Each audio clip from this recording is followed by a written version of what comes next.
anymore. I don't even know.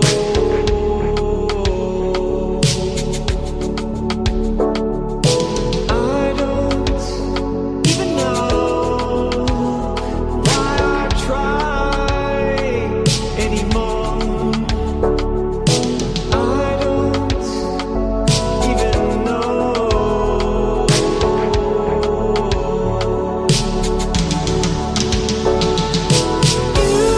You can't replace me. I'm awake, it's time to break free. I'm levitating.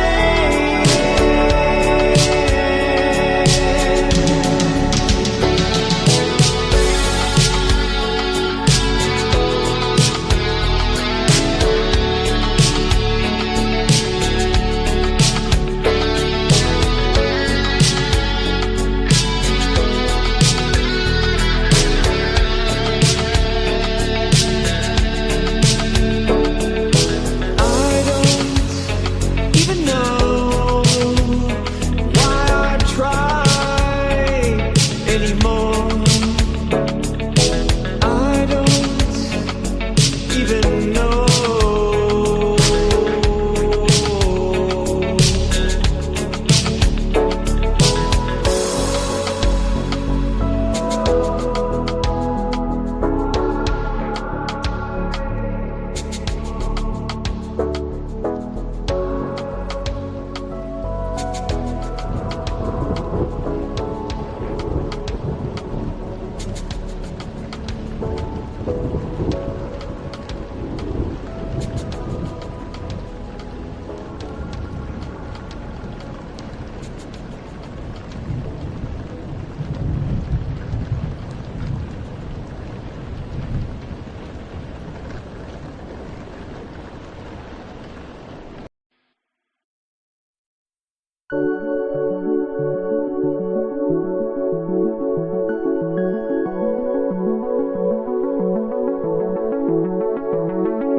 It's Sunday. You feel the energy, you feel the vibe, the aura is here, and so is Crevonte. It's Sundays, and that means we're spending it with Crevonte, taking time out of his busy schedule to talk sports with yours truly, God's favorite host. We got a lot to get into. Don't want to waste your time. There's a new coach in Villanova, and he used to coach at Maryland. Where does Maryland go? We got the receipts. John Harbaugh got paid to stay another 3 years. NFL free agency, NFL draft, less than a month away. Stephen A. LeBron, NBA hot topics, Final Four setting up. Dion got paid and baseball is back. Let's get to it. It's a Flex Zone, Sundays with Crevonte. If you're in the chat right now, hit that subscribe button, hit that like button, hit that bell. Let's get to it.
We've come to the end of another week, or depending on how you look at it, the start of a new one. But there's no better man to do it with, taking time out of his busy schedule, despite the goofiness. It is the one, the only co-founder of this here show. It is the senior producer, the Commandalorian, the voice of reason, Crevonte Bay. What's going on, Crevonte? How you feeling? Those haters can't stand us. Left hand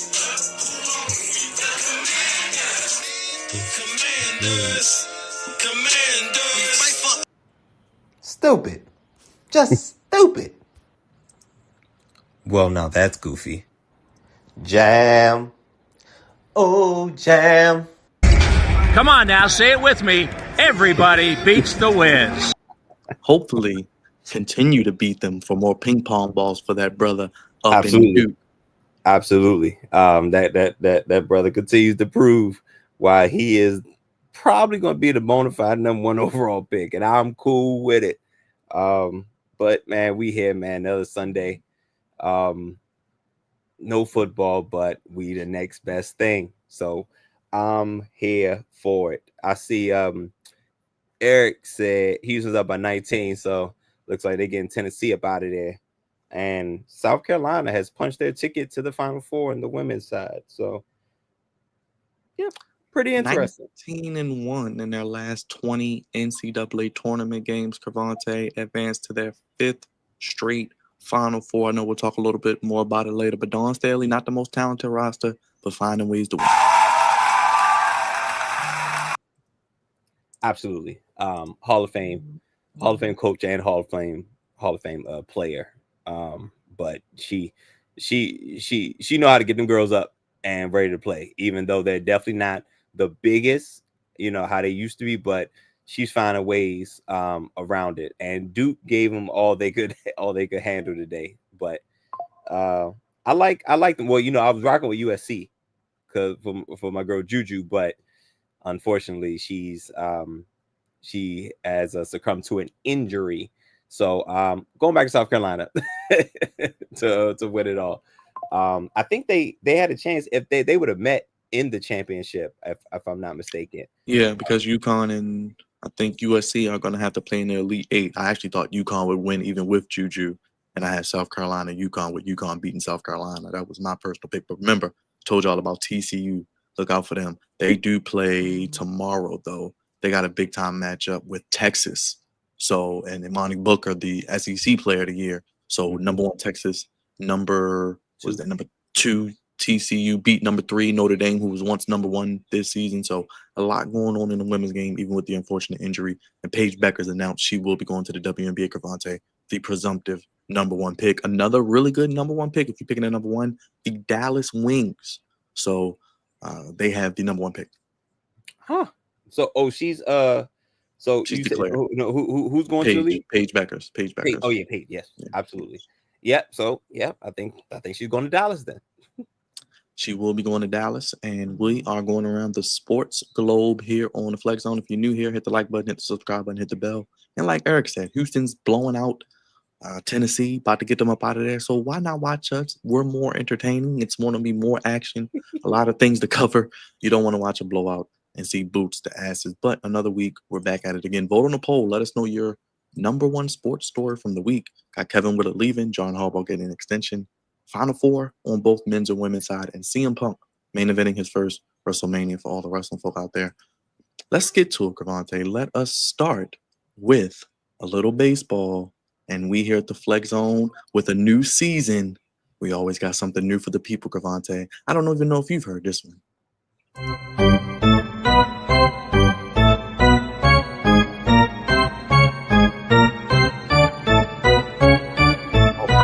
Up. Charge. And I do have on my old shirt today. Crevonte, baseball is back. So many ways we can go with this. The Dodgers looking like the most dominant team. I say it's the Dodgers and everybody else. I put my money down at the end of last year that they would win this year's championship, so I'm hoping to cash out on that. Shohei Ohtani it's not fair. I know we talk about Babe Ruth and all these other players from the past, but what this brother's doing is just unreal. They went to Japan, opened up the season there. Is it anybody else that can challenge this team? But I will say on the American League side, I see your Orioles background. They're currently playing right now. Wide open, Crevonte. Kind of like the NFC in the NFL Mhm. It may be, you know, one or two teams. Yeah, the Orioles are in it, the Yankees, but the Red Sox aren't going to go. The Blue Jays are going to be competitive. The AL Central has every team can compete, maybe outside the White Sox. The AL West, what's going on there? So many storylines on the AL side. Do you really think it's the Dodgers and everybody else? And I think, although your Nationals are in a tough division, Crevonte, they are headed in the right direction. Whew, finally, right? Dodgers. Yes, it's the Dodgers and everybody else. I just think it's not much to be said, especially in the NL. The Padres are actually pretty good, but unfortunately, they're in the NL West, and that's where the Dodgers are. So, good luck with that. But yeah, I think it's the Dodgers and everybody else, especially. I don't think anybody's going to stop them in the NL. And of course, in the American, you know, you have the O's and you have the Yankees, and the Yankees are killing it. Their bats are hot. The bats are hot right now. I think they dropped 20 the other day. They just had home run after home run. All rise. Judge was out there killing. It was bad. It was definitely bad. But it's going to be the Yankees and the O's in the AL, and again, they share the same division as well. So it's definitely going to be more entertaining, I believe, in the American League as opposed to the NL, because like I said, I think it's the Dodgers and everybody else in the league, but specifically in the NL. But the AL will be way more entertaining, and somehow, some way, the Athletics are leading the the AL West, which is crazy. But I took the over on wins for them and the White Sox, Crevonte, so holding on to those. okay, what number did you get it at? The White Sox were, I believe, between 40. You can get it at, I believe, 49.5 to like 52, 53. So I took the over. I think the Okay. Athletics were like not too far behind. I actually think the Athletics are better than the Angels. You know, out there with all that goofiness. So they might finish third in that division. We'll see. But it's going to be interesting to see as we're just getting started. Obviously, tomorrow, opening day for the Orioles here in Baltimore. We know how that's like a holiday, Crevonte. The game time has been moved up. We know some inclement weather could be potentially happening. Great weather this weekend, but April showers or spring showers are on the way. So they moved the game up an hour tomorrow. So from 3:30 to 2:30 for all those going down to the yard. So playing accordingly, Crevonte, but always fun when, you know, baseball's back. Absolutely. And this, especially Baltimore, this town really gets up for them O's. They really do. They show out. Downtown is going to be crazy whenever there's an O's game. So anytime downtown is backed up, is there an O's game? That's the first question you need to ask. Is there an O's game? And chances are it probably is. But it's very, very, very exciting time for baseball in general, but specifically the Baltimore town. But there's a player that I was looking out for. He's been injured the past couple years. He's bounced around a little bit, but he's with the Texas Rangers now. Jacob deGrom, really good pitcher, really good ace pitcher. He was with the Mets before his now team, the Texas Rangers. He is on a pitch count because I believe he had two. Is it Tommy John? Like back to back. Yeah, Like pretty much, injuries. pretty much back to back. Same one, you know. So he's actually playing. His debut was today, and I believe his pitch count is like 75, or the first 5 innings, I guess, whichever one comes first. So I'm hoping to see that he is he's able to get back, because he's a hell of a pitcher, man. Definitely a hell of a pitcher. I believe he only I think he played 9 games last year, started in 9 games, something like that. But definitely good to see him back for the Rangers. Yes, we'll be keeping an eye on that. And I wanted to show the Dodgers, Crevonte, because I was like, I'm pretty sure they're undefeated, already 5-0. So there you God go. damn! I think the most wins in the season is 120 or 121. So I don't know if they're going to break that record, because a lot of load management takes place in baseball too, where guys get days off. Guys aren't Cal Ripken anymore, playing, you know, a million games in a row and being Iron Men or Iron Women. So, but I mean, it's unreal how good they could be if they just stay healthy and, you know, stay in the mix. So it'll be interesting to see what happens. But like you said, San Diego had them Crevonte last year on the road up 2-1 at home. All they needed to do was win that game. They would have eliminated the Dodgers. Dodgers went on the road, go back, win game 5. The rest is history. They get on that run and they're world champions. Yeah. Unfortunate. Soto is with the Mets, Yes. if I'm not mistaken. Yes, sir. As you can see, what are they? They're 1-2 right now. I can't believe Dodgers played 5 games already. God damn. It seems like they're just so far. Well, they started in Japan, right? So, Yes. so 2 in Japan, and now they played the Tigers. So I'm intrigued to watch their box score every night just to see how many wins they get. Because last year, Crevonte, no 100 win teams in baseball. So it was very even throughout. Even the great Dodgers didn't win 100 games, but this Dodgers team is as good as a baseball team I've seen in my lifetime off the top of my head. But that'll be interesting to see if someone gets over 100 wins, who in the AL emerges. Because like I said, look at the AL Central. You got about 4 or 5 teams there. I don't know what the Orioles are going to be. They haven't won a playoff game, Crevonte. So yeah, they may make it, but like we say about the Ravens, Crevonte, getting there, winning awards during the regular season, winning 100 games, having everybody excited. That's cute. But now it's about winning in the playoffs. And for the Orioles and the Ravens, it's about getting deep into the playoffs. Ravens, Super Bowl, and Orioles winning a series. God damn it. And it's so crazy because they have so much potential. You know what I'm saying? So at this point, playoffs is expected. You know what I'm saying? Now we got to make a legit push. And again, when the Orioles are good, man, whew, the vibes are different through the spring and the summer in this town. And it definitely shows. So give the people something to cheer about, man. And Toronto's going to be pesky, I think, as well. So it's going to be a battle all year. So I promise you, games aren't as long as anymore. You got more excitement. So enjoy yourself and get to a couple games if you can. But let us keep it moving, Crevonte. Let's get to some of the big stories of the week. Let's start in Colorado with Deion Sanders.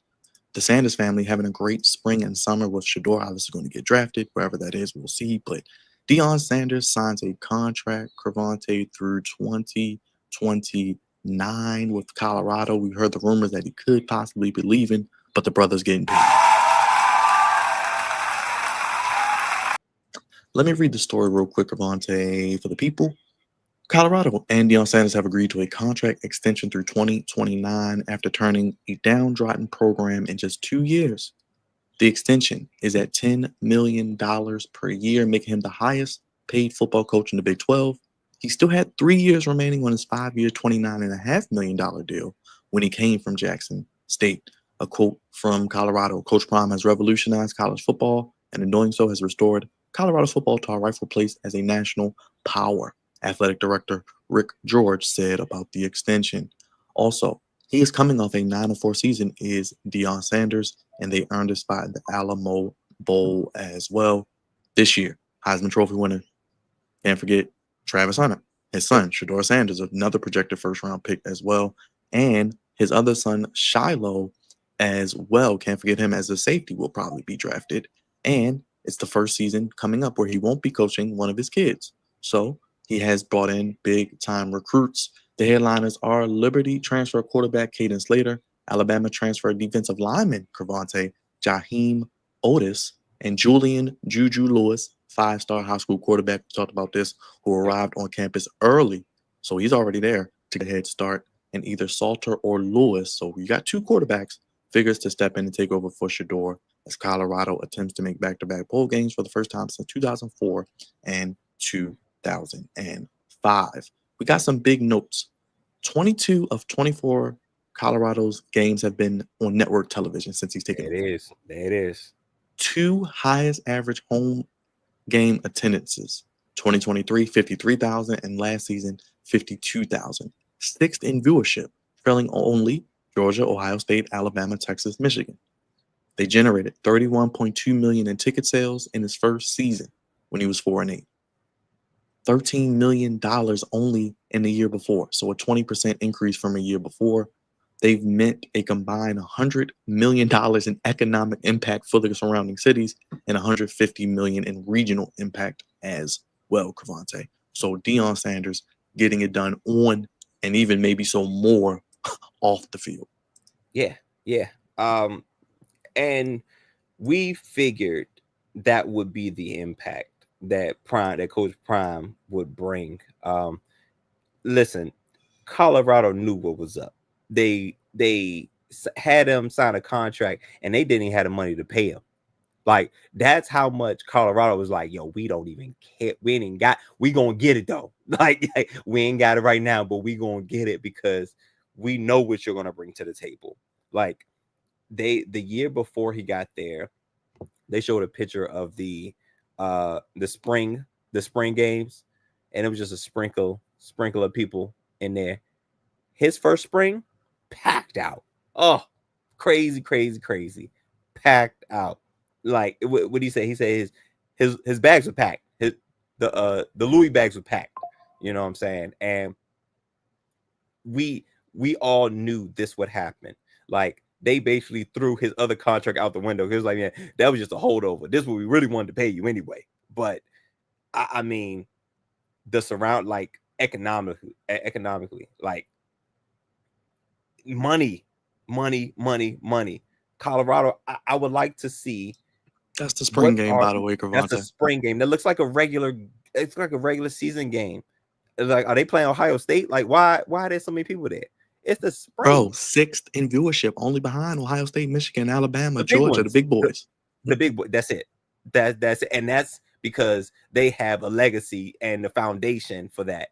Colorado ain't had this 3 years ago. they ain't have none of this 3 years ago. My gosh, yeah, absolutely, well deserved. Even jumping from year 1 to year 2, he's continuing to improve. Career. That's crazy too, by the way. 90s was different, man. them 90s was different era. Like, that money was crazy in the 90s, though. You know what I'm saying? But you know, it's only right that everything goes up. But and how about some of the names he's bringing in? Got the quarterback, 2 of them potentially. Some Alabama transfer. He know he losing his son. He know that like everybody else know. And to continue to be relevant, you need a quarterback. In this game called football, you don't got a quarterback, you ain't got nothing. You know what I'm saying? Quarterback, offensive line. You know what I'm saying? You need those 2 things to be successful in any level, you know, of football. That's what you need. And his son is probably one of the more accurate quarterbacks in this draft. Look out for his profile soon. And he obviously brought in like the 5-star Travis Hunter, you know what I'm saying, to pack up his Louis bag and come on to Colorado. So, and on top of that, he has a star-studded, like, he got NFL guys coaching. You know what I'm saying? Like Warren Sapp, you know what I'm saying? He's coaching the defensive line, like, with his intensity. Like, it's really crazy. But the clout that he brings, it's going to be hype wherever he goes. But he is worth the price of admission, and Colorado is not stupid. They're not.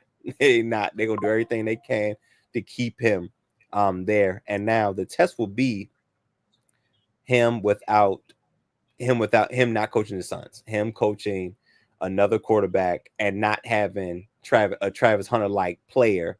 Can't cuss out other people that ain't your kids. Yeah. It's gonna be different.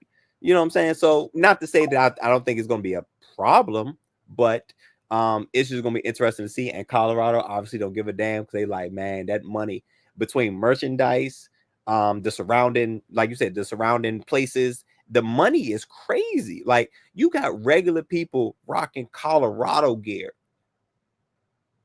Folks ain't rock Colorado gear since Eric Bieniemy was down there. You know what I'm saying? But Colorado is a household name, and now they're in a bigger conference now. So more money, that TV money crazy, like you said, just about all the games on TV. So and that's more and more money, and Colorado ain't seen that type of money in a long time. So they got money to pay or give him a legit contract. You know what I'm saying? So you say he's the highest paid in the Big 12, right? Yes, sir. Okay. Okay, cool. But absolutely worth it. I'm hoping I rather see him stay in the college ranks.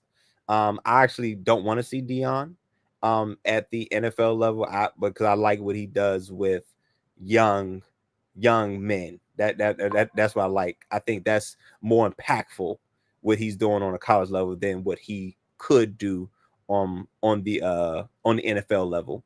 But Byron, I've heard something kind of goofy that I'll talk about tomorrow. And coach, you will give me a goofy today later on today too. But what's this whole mess I hear about Asante Samuel and Deion Sanders? Is this a thing? I saw something about that, and I was trying to figure out what was going on with that. I don't know if I gotta do some research on it. I don't. So just real quick, I'm not gonna get too deep Okay. into it, but the technique is what's being talked about. So I played a little DB growing up, and I played in high school. The popular way to break on a ball this was 2000, we talking about 2007, 2006, 2007, 2008, we talking around that time. A popular way to break on the ball was to do a T-stop. So you would backpedal and you would put your dominant foot behind your back foot and creating a T between your two feet, and in an effort to drive on the ball, once you get an understanding of where it's at, you drive on the ball. Now Dion, obviously going further back, he had more of a bicycle stop. Backpedal, rev up, go forward, or go to wherever the ball is. That was a debate. DBs, how do DBs break on the ball? What's the proper way? What's the proper technique? And it was pretty much going back and forth. At the end of the day, each one, if you could make it beneficial for you, then yeah. But and I didn't hear. I would like to hear more, because I think I've been seeing it more of a written thing of what Asante Samuel was saying. But Dion's everywhere, so Dion gonna be on somebody's video. But basically they were trying to compare, and I'm not sure if it was Asante Samuel or if it was the media trying to say like, oh, like he's better, or at least on the same level or something like that. And I know I'm hoping that Asante Sam doesn't think that. I'm hoping he doesn't, because Dion him, you know what I'm saying? But I'll talk about later. But it stemmed from a defensive back / cornerback's technique of how to break on a ball. That's how this started. But but people been going off talking about, Asante. Basically, I'm hoping I don't know if Asante Sam actually said anything, but I'll look more into it as well. But to say that like, oh, his technique is better, but that makes him better than Dion, and I hope that's not. I hate to believe that was the case, because Asante Sam doesn't seem like a dummy. He's a smart brother, but let's just be real for a second. But I don't think he said that. We'll keep an eye on it. We'll keep posted. Talk about it probably tomorrow as well. Let's get to some NFL free agency and some draft buzz. We had some signings this week, everybody. We're going to get to the Kevin Willard stuff. We're going to get to the Harbaugh stuff, but we're building up to it. Those are the main stories, obviously. But NFL free agency and draft buzz. Crevonte, a week ago, teased it to you earlier. I mentioned that during our mock draft that you agree with me. You was like, well, they might as well do it because we learned they didn't have a second-round draft pick, and they don't pick again until in the 80s. We mentioned the Steelers drafting Jalen Milroe. So now, I'm perusing the interweb, and I'll pull this up. This is now the buzz, apparently, and this was said this week on, I believe, the Colin Cowherd. I'll read it. The Steelers really like Alabama quarterback Jalen Milroe so much that they would consider drafting him in the first round, an NFL executive told Colin Cowherd. This is including in a scenario where they even still sign Crevonte, Aaron Rodgers. Remember, I said I think Aaron Rodgers is going to Pittsburgh. That's still goofy, whatever. Quote, I talked to an NFL exec last night, very well connected. He thinks there is a chance to keep a head on the swivel for Aaron Rodgers, but they really like Jalen Milroe, 21st pick in the first round. If Aaron Rodgers signs with Pittsburgh, it's going to become a Kirk Cousins like a Michael Penix situation, taking the quarterback, and Pittsburgh is leaning towards taking him. Whatever that means. Obviously, we're less than a month away from the draft, but how do you feel about this, Crevonte? I mean, it looks like maybe there could be some smoke to the fire. I think this is crazy because I feel like we did it first, yo. And now all of a sudden the sports world has seemed to have hopped on because I seen a lot of mock drafts and I didn't see Milroe associated with the Steelers. I seen now early I saw Dart. I did see some with Jackson. I think his name Jackson Dart. Jackson Dart. I saw him, but nobody said anything about Jalen Milroe before us. You know what I'm saying? And real quick, Crevonte, Deshaun, you should have been here last week. We did a whole first round mock. Man, Deshaun, yo, oh my gosh, yeah, we did. We did a whole mock draft. We'll have more. Sunday.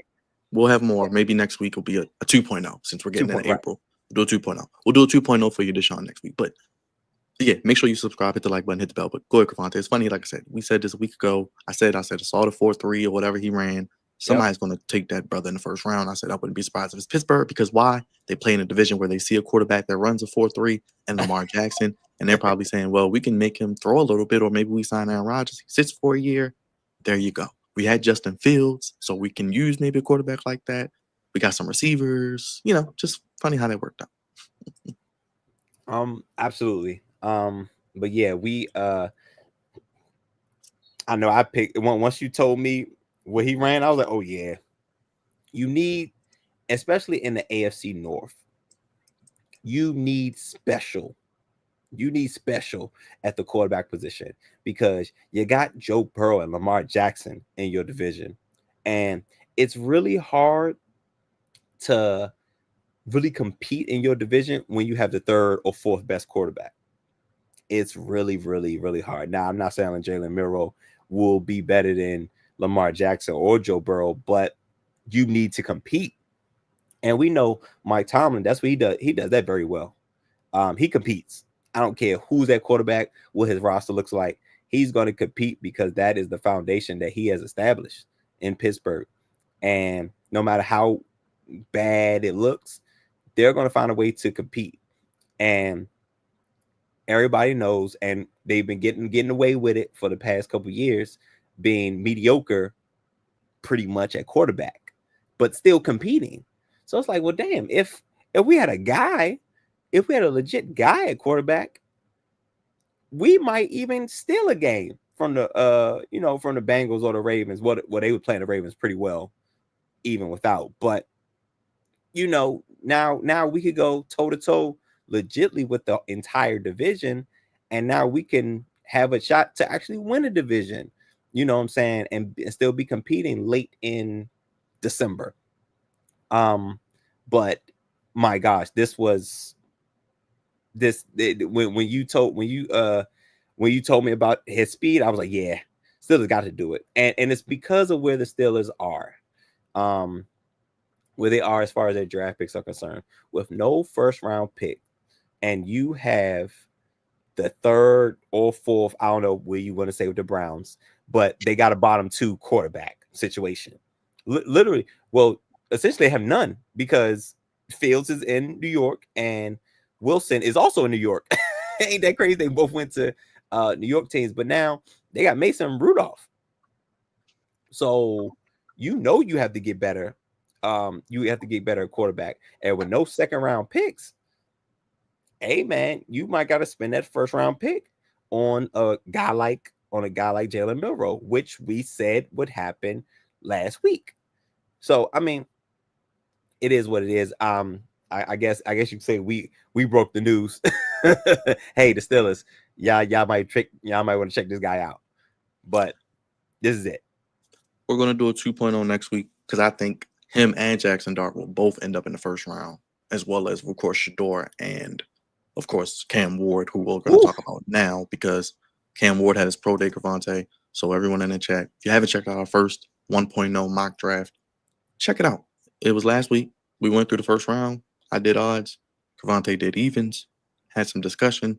Did the first round. We're going to do it again probably next week as we kind of get into the second wave of free agency in the books. We'll do more of that as we're less than a month away, and we will be doing a live mock draft round one closer to the draft. So stay tuned for that. But Cam Ward, Crevonte, had his pro day this week, and he put on a show for whatever that's worth on a pro day. But Cam Ward did his thing at his pro day in Miami. The presumptive number one overall pick. It seems like the Titans, if they don't trade it, it doesn't seem likely, he will be their guy, Crevonte. Obviously, we're going to do our draft profiles on him, and I'll show some of the footage here. How did you feel about what he did at his pro day and some of the things that you like or maybe don't like about him? But is he going to be the Titans guy? I think he just checked all the boxes. It just was a confirmation of what we already knew. I think this all but solidified him as the best quarterback in the draft, and I think it's signed, sealed, delivered that he's going to be the first pick. Now, whether the Titans keep the pick or not is one thing, but I think Cam Ward will go number one overall. But I don't think anybody is like wow to the point where and give up what it takes from where their spot is to the number one overall pick. I don't think he's that generational talent, even though that's a word that's been you know what I'm saying? I just don't see it. But working with a guy like Sean Payton, he's really flourishing in Denver. But from his production, Cam Ward probably would have been behind him, and I probably would have ranked him like on the same tier. But yeah, he wasn't messing with no Jaden Daniels, Caleb Williams. He wasn't messing with Drake May. Nah, him nor Shador is on either of those levels. Like they went last year, they'd have went bottom first round, if not second round. You know what I'm saying? But probably bottom of the first round. And Bo Nix went mid. Bo Nix went mid first round, I believe, somewhere towards the back end of the first round. Do you think him going to the AFC South presumptively with, I really don't know what they have on offense. I'm not going to sit up here and try to act like I know all their offensive weapons because I don't. Nope. And in a while, and since Ryan Tannehill days with Derrick Henry. First of all, they got to do better with GMing. That's what they got to do a better job. Their GM is part of the reason why they're in the situation that, well, former GM, because they fired him, didn't they? The guy that let Derrick Henry walk and AJ Brown go. Pretty much. They got to do better on managing personnel. But yeah, it's not much going on in Tennessee. So they're in full on rebuild mode, and it's going to have to start with Cam Ward.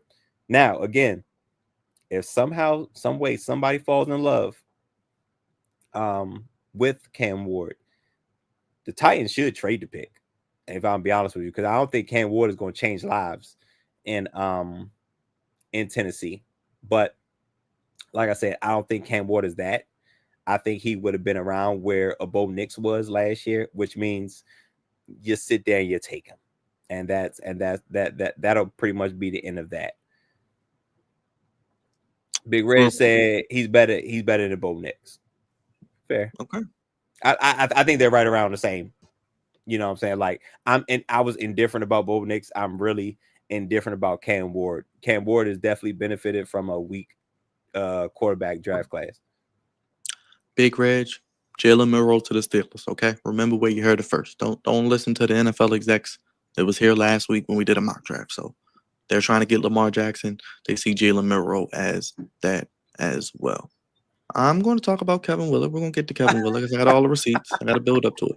Real quick, Titans are now going the baby blue or powder blue as the primary jerseys. I guess that's the most exciting thing this offseason for me to find, because when I Googled it, it wasn't much that came up for the Titans, Crevonte. So if you're a Titans fan, go Google it. Yeah. Okay, cool. I mean, it ain't nothing wrong with a little revamping. What's being done for what's been done for the Commanders is wonders. You know what I'm saying? Like, Commanders have some really nice threads to play in. It also helps that you're winning. When it makes everything feel better, look better, you know, all that. But nothing wrong with some new threads. Let us get to rule change. I talked to you about a little bit before the show about the. Let me go to it real quick. Kickoff.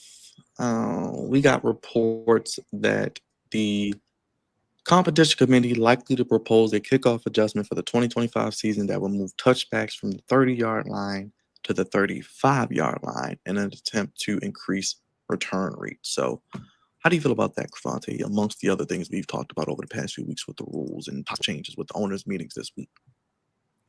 I'm not even sure if that would make me want to return more or not. Because 35 is some damn good field position, man. Unless you got a guy for real that could do that. I would just say, nah, we take the 35. I don't want no goofiness happen, no turnovers. You give me a guaranteed 35. I'm one to take 35. You know what I'm saying? Now, we only one play, we had midfield. Now, that makes it tough on defenses because, I mean, like I said, only one play. It takes one play. You at midfield. Then before you know it, 2 plays, 3 plays, you in field goal range. So, if anything, I think this makes it a little bit harder for the defense. But I'm cool. I'm indifferent about it. It's like, okay, cool. But I think that would make, at least for me, that would make me more inclined to just take the 35, especially how kickers are really kicking the ball. At this point, you got to force people to return it by not kicking it out the back of the end zone, if anything. But then they got the different zones and stuff. So, and I'm not really too clear on how the zones work, like when the ball comes in the different zones. But it seems like pretty much we go into the 35. I'll gladly take the 35-yard line. Yeah, I guess they're trying to encourage kickers to not just kick it in the end zone. They want them to kick it in the field of play so they can do the goofy return rule where they cannot move until the returner catches the football. But like you said, it changes. You kind of got to draft a guy that's just good for returns. I mean, the Ravens need a guy who can return because people don't realize kick return and punt return are 2 different things. So you got to have a different type of guy that can do that. Not everybody can do both. So it's hard for either or, but especially now with the rules and all of that. So I guess they're trying to encourage more kickoffs. But since I believe injuries were down and all that stuff, goes down with these metrics. So they're going to keep it in. And it looks like the kickoff rules here to stay. Okay. Well, yeah, excuse me. But yeah, injuries are definitely going to be down because it's not how we grew up watching football. It is not the same. It is not the same at all. So injuries, if in the name of safety, the NFL is doing the right thing. Speaking of the right thing, is Trey Hendrickson going to remain with the Bengals somehow? I mean, last I heard, the Colts were linked to him, but it's like, if it hasn't happened yet, I mean, is anybody going to make the move? The draft is a couple weeks away. Is he going to end up staying maybe on like a 1-year deal or something? That would. I don't think he would like that at all. But now they got the tag now since they signed Higgins. Don't they take the tag back? So can they put the tag on somebody else? I'm guessing they can put it on someone. I think you can only use it once. I think the deadline passed. I don't think they can rescind it. Oh snap! Okay, okay, I got you. Yeah. I don't know what's going on with Trey Hendrickson. Like I said, I forgot about it until you just brought it up. I thought the ship had sailed. Well, since the ship has sailed pretty much for the Commanders, I'm out, and I'm not even paying attention to it. But if it hasn't happened now, it's kind of weird. I'm feeling like he's going to be there at this point. You think they're going to try something on the draft day? I don't think they're going to. I'm feeling like he may stay too at this rate. I mean, I'm hearing there are 20 to 30 draftable DNs, pass rushers, whomever. So if it's that many, they ain't going to go pay you when you want to probably be top 2 or 3 highest. Max got 106, Garrett got 150 or whatever. I mean, Nobody's giving you that, I think, at this point in the game. So you might as well take what you can get with Cincinnati, maybe a 2-3 year deal. They can manipulate it somehow, and you get your 20-30 million up front. I don't know. Oh, listen, bro. He wants his guaranteed money. That's what it is. It is going to be. I'm not sure the guarantee is probably going to be like what 60% or whatever the contract, but he's going to want somewhere between what Myles Garrett and Max Crosby got. Like, and who's going to get it at home? And who's going to? That's what I'm saying. Like, as soon as you said that, well, actually, it's the Bengals' fault. This is all the Bengals' fault because I'm sure there was a lot of suitors that were willing to give up a 2 to get him, and all before this Crosby mess happened. Well, when did Crosby happen? Crosby happened what? Right before Garrett, the week before Garrett, like right before. So listen, this is the Bengals' fault. This is absolutely Bengals' fault because I'm sure with the Commanders and a bunch of other suitors was willing to give up a 2 and pay him the 30 he would have got. But now the Bengals talking about they want a 1, and he's gonna want, because of what happened with Crosby and Garrett, his price just went up to between 35.5 and 40. So which means he would probably want something about 37, 38 million. He probably gonna want something in that range. And you priced everybody out at this point. Like, and he's damn good. He's really good, really productive. Is he worth 37 mil a year and giving up your number one pick, your first round pick? I don't think so. Especially like you said, there's a lot of the defensive line draft class for 2025 is really deep.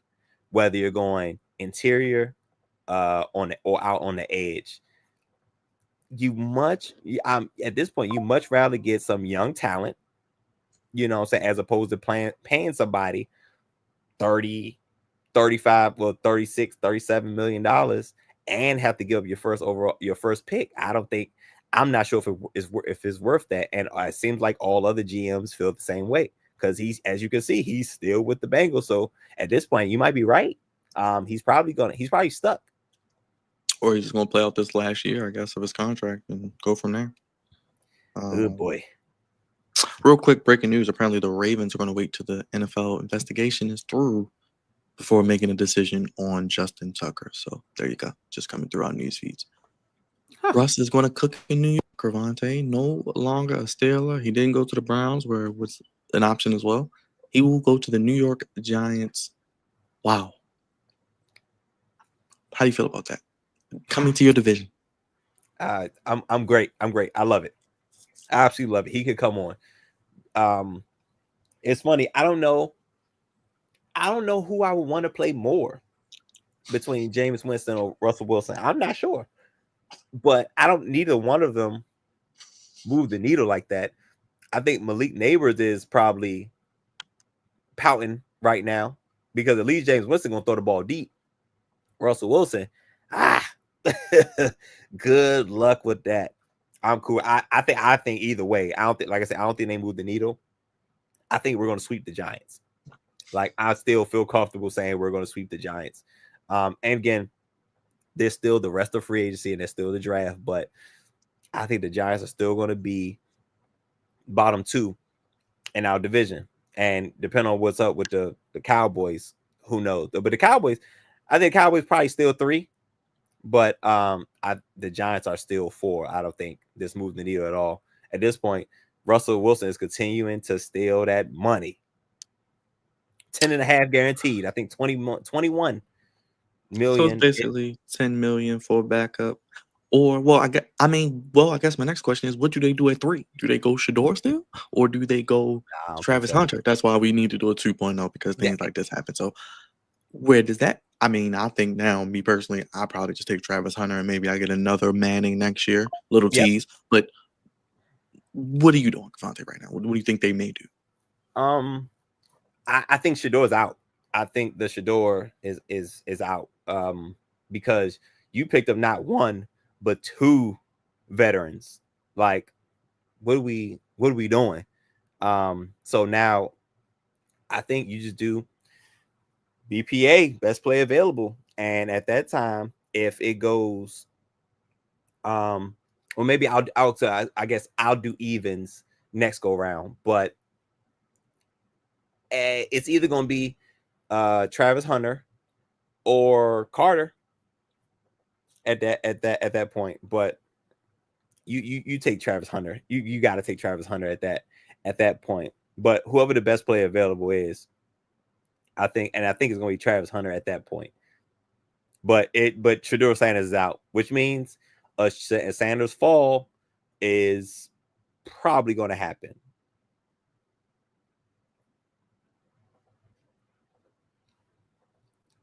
Wait, I can't hear you.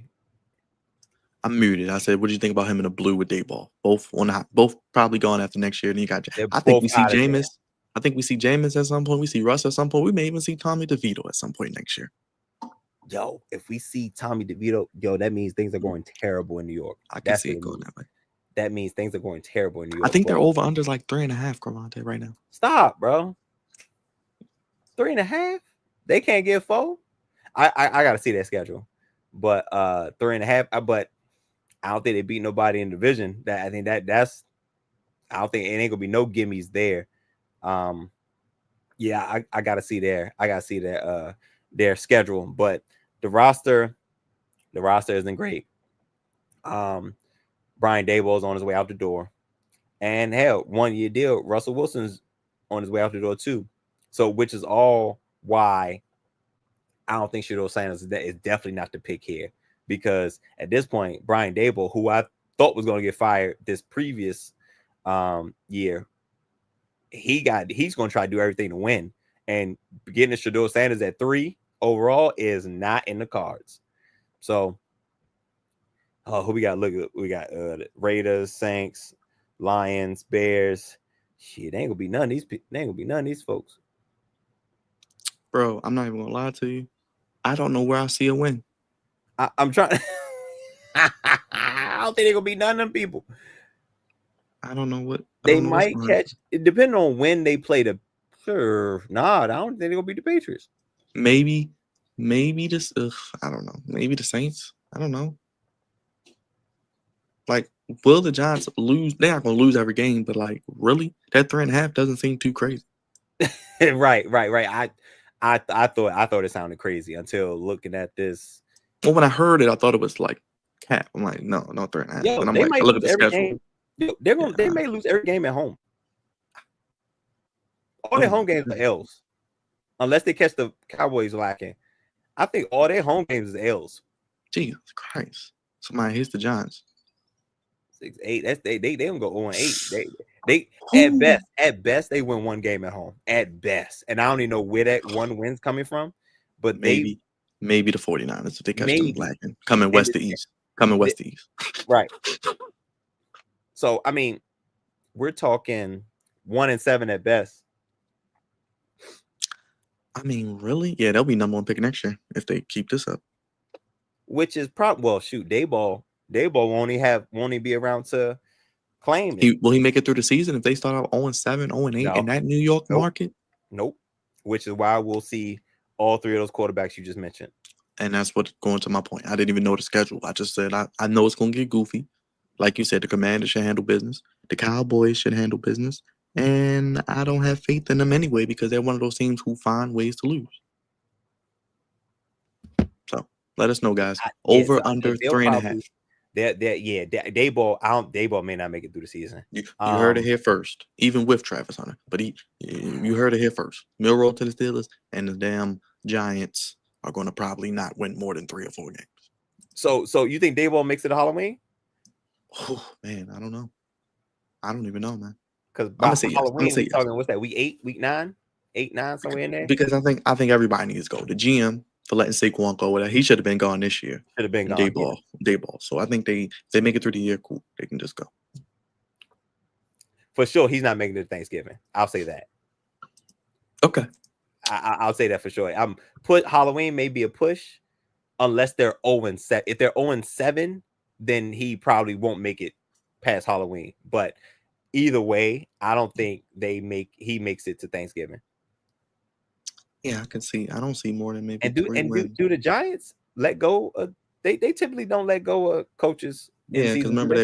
they rolled out Tom Coughlin. I think they rolled out what was the other goofy they had? Judge. Did they let him ride out?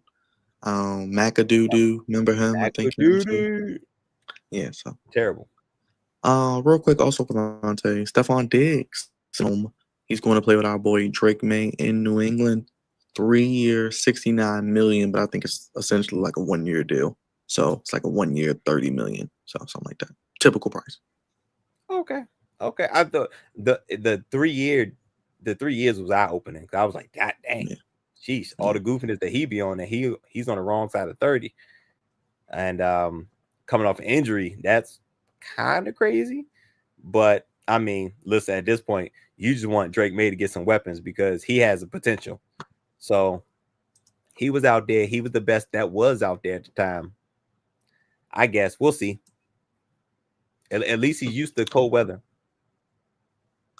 I want to play something for you. We had a rumor this week as well come out. I don't know if you heard this one either, involving the Dallas Cowboys and everyone at home listening or wherever you are. And so let it play real quick, Crevonte. Oh boy. Get ready.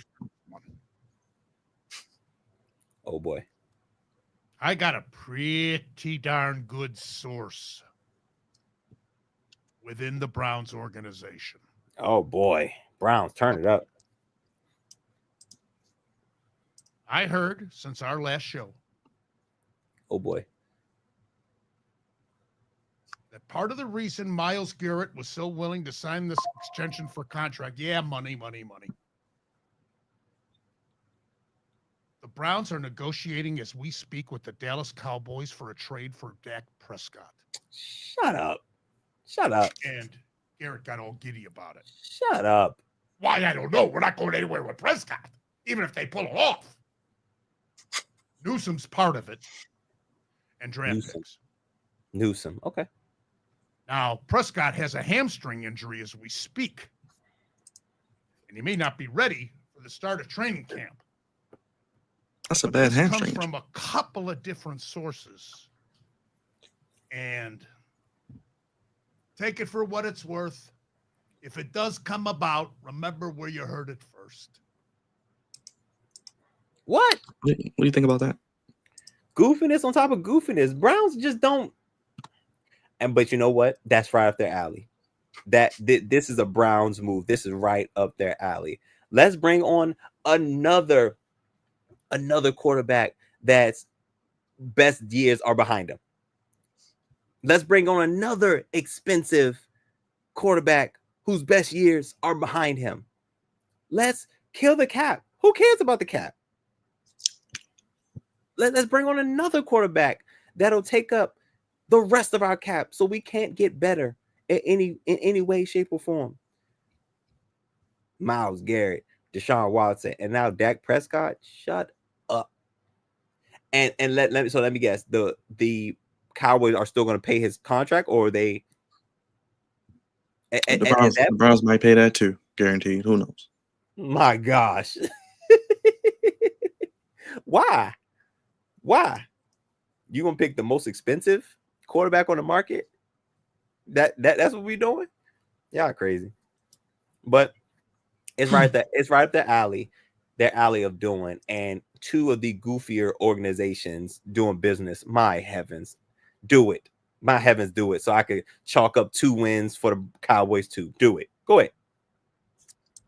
Quick, Devin White to the Raiders.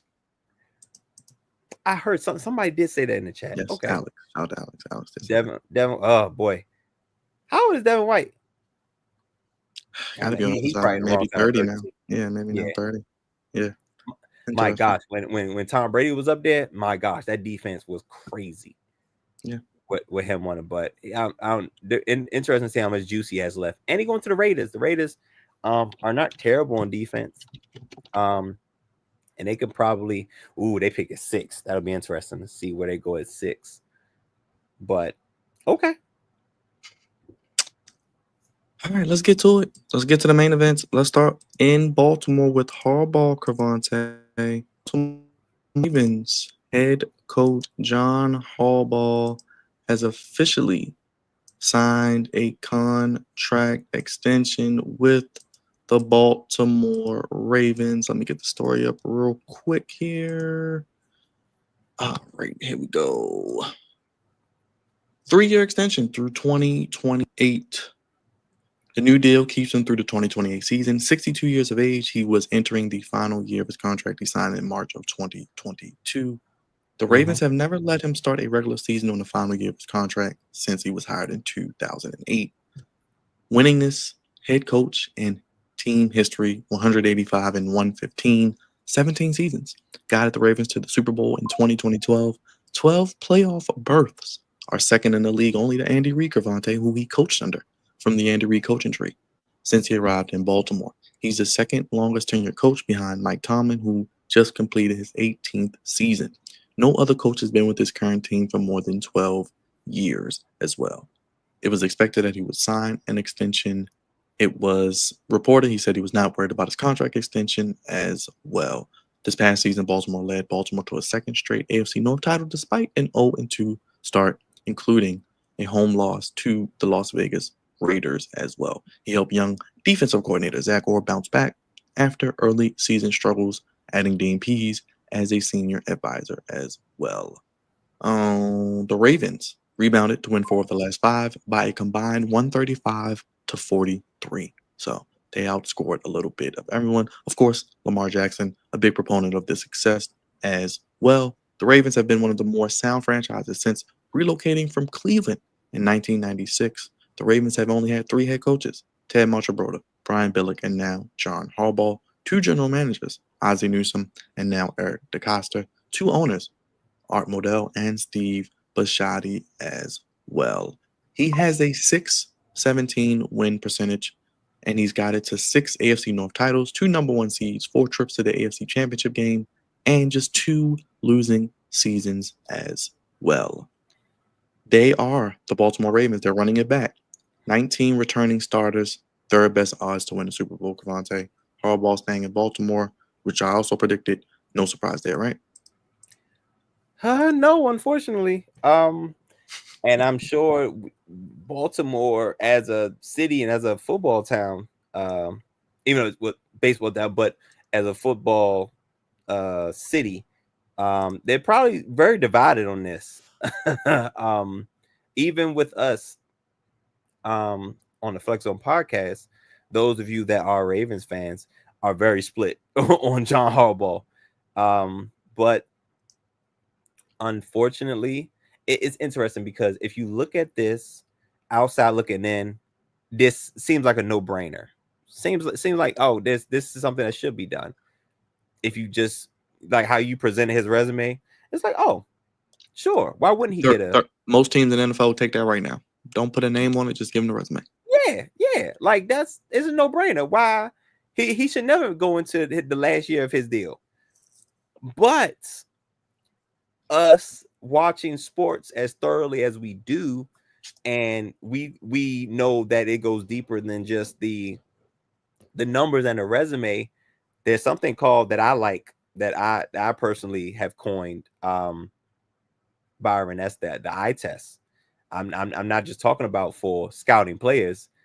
There's an eye test for coaching and GMs as well. There's an eye test as well, and it doesn't look good in the crunch, in that second playoff game, in the AFC championships. Those things are not what you think the resume would show. Is not showing. So, and you guys being Ravens fans, you know better than the rest of the NFL who don't know, because again, these are very interesting problems to have, especially in the AFC North between the Steelers and the Ravens. They've been called for Mike Tomlin's head for a couple years, and depending on who you ask at Baltimore, it's probably 50-50. They want to see John Harbaugh gone. And then these teams like, the Jaguars, these other terrible teams, the Browns, you know what I'm saying? These are teams that would pick these guys up in a heartbeat. The Panthers, you know what I'm saying? Because they never had a coach like John Harbaugh or Mike Tomlin with the resume that they have, even you put all their resumes together from their previous coaches, it don't add up to, what Tomlin and Harbaugh have accomplished. But there's a standard in Baltimore. There's a standard with the Ravens. And when you do not continue to progress, things get into question. Even for the organization as spoiled as the Ravens and the Steelers can be, you can't find nobody that could just come out and have a resume like that. So, outside looking in, I understand the extension. But me being on the inside and being with you guys and being in the city, it's questionable. Absolutely questionable. And depending on how this season ends will determine the next. I think it will determine if he makes it through this contract or not. This contract extension, depending on how this year ends, will determine if he's going to make it through this contract extension or not.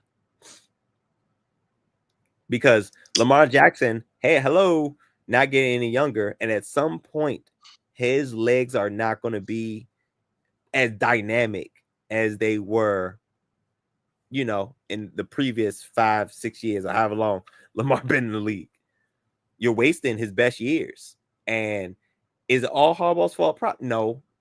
But he's going to be the first head to roll before EDC rolls. So it's a couple of things here and there where I think John Harbaugh has done this enough that he shouldn't be slipping up on these same things. You know what I'm saying? These same coaching errors, letting his ego getting the best of him. So, I mean, I get it, but me inside being on the end with y'all, I don't know. I don't know about a 3-year extension, man. I don't know about it. I'm questioning it. 17 seasons, second longest active tenure. 1 of 5 coaches that lead his team to the playoffs, 12 in the first 17 seasons, 8 road playoff wins, most ever by an NFL coach, by the way. 13 total playoff wins, 1 Super Bowl, 4 conference title games, 99 home wins. He's pretty dominant at home. And devil's advocate, I like Harbaugh personally. I think he's, you don't want to say he's top 5, cool. I think he's in the top 10, but for sure, I think as a developmental guy, I don't think people realize what he does coaching. I'll give you an example, Crevonte, before the season. Remember Jacoby Jones. Remember Joe D, defensive line coach, passes away for the Ravens. They have to go out bringing somebody outside the organization, George Warhop, who is now the new offensive line coach. We know the importance of the offensive line, Crevonte. We preach about it every day. We talk about football. You have a rookie at right tackle, Roger Rosengarten, 2nd-round pick. You have Ronnie Stanley, Crevonte. Yeah, he's getting paid now, but remember, he was a hurt guy. He couldn't stay healthy. He comes back. He has a Pro Bowl caliber season. You have Pat McCary, a Swiss Army knife rotational guy who usually is like a 6th man, come in and start. You have Tyler Linderbaum. We know he's a 1st-round pick. Fa Lele. We talked about it with our good friend down in Australia, Steelers Nation, a 400-pound former rugby player playing right guard for your MVP quarterback. So the development and the coaching, he saw Zach Orr. He saw the brother was drowning. He didn't fire him. He didn't complain to the media. He didn't go out and make him look bad. He stood by him. He got him some help. He brought in Dean Pease, who he played for Zach Orr. He did the things as a coach. I think coaching, we look at, we don't see this or that. It's about delegation. The great coaches delegate. The great leaders delegate. Okay, Crevonte, I want you to do this. I'm going to oversee, and I'm going to step in where you need it. I think he's really good at that. I think he's a player's coach. I think the players like playing for him. He has a culture. And I can't put the losses on him.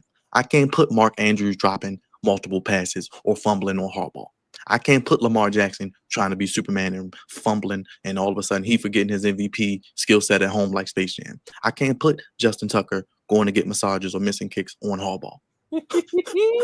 I can't. And that's what I tell people about the rate. Hey, look, you want to get rid of Harbaugh? Fine. But who is going to come in here? Absolutely. Bill Belichick ain't walking through that door. You want Jim Harbaugh? What has he done? I mean, if we want to be honest, John outcoaches Jim every time they play. He whoops his ass. It's not even close.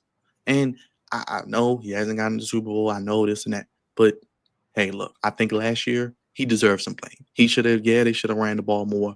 But also I put that on the offensive coordinator. He's not the type of coach that's going to step in. And you don't see that in the NFL. Coaches don't stepped on the side. You don't see them yelling in their other coaches' faces like Tom Brady. That's not how it works in the NFL. These are things that are handled behind closed doors because no other sport depends on the coaches, I think, as much as the NFL. You got 53 guys. You got offensive coordinators. You got a running back coach. You got an offensive line coach. You got a receiver coach. You got a coach to get damn water up out the stands from your family if you need to. It's that many parts that have to work coherently for you to win. That's why it's so difficult to win. When they say winning is hard in the National Football League, it is very hard. And that's why I think people needs to realize, yeah, you might want to be upset at him, but I can't put the necessary losses on them. They're beating themselves. Yeah, does it go back to discipline? Yeah, does it go back to penalties? But in those crucial moments, you think about any big-time Ravens loss, a drop pass, Zay Flowers last year trying to run in and do too much. Yeah, I can't put that on Harbaugh. I can't say he's out there being goofy. Yeah, he may have made some time management calls here and there. I think all coaches have. We can pull up every coach in the NFL over the past few years with some of the goofiness that we've seen. It happens. I mean, but it is what it is. Andy Reid just got out coached in the Super Bowl. You don't hear people calling for his job. How about Nick Sirianni? Absolutely He was not. on the hot seat, and he got lucky and he got on a run. I don't think he's a better coach than Harbaugh, but he got on a hot run. And sometimes that's all it takes in the NFL. So I think he's going to be here.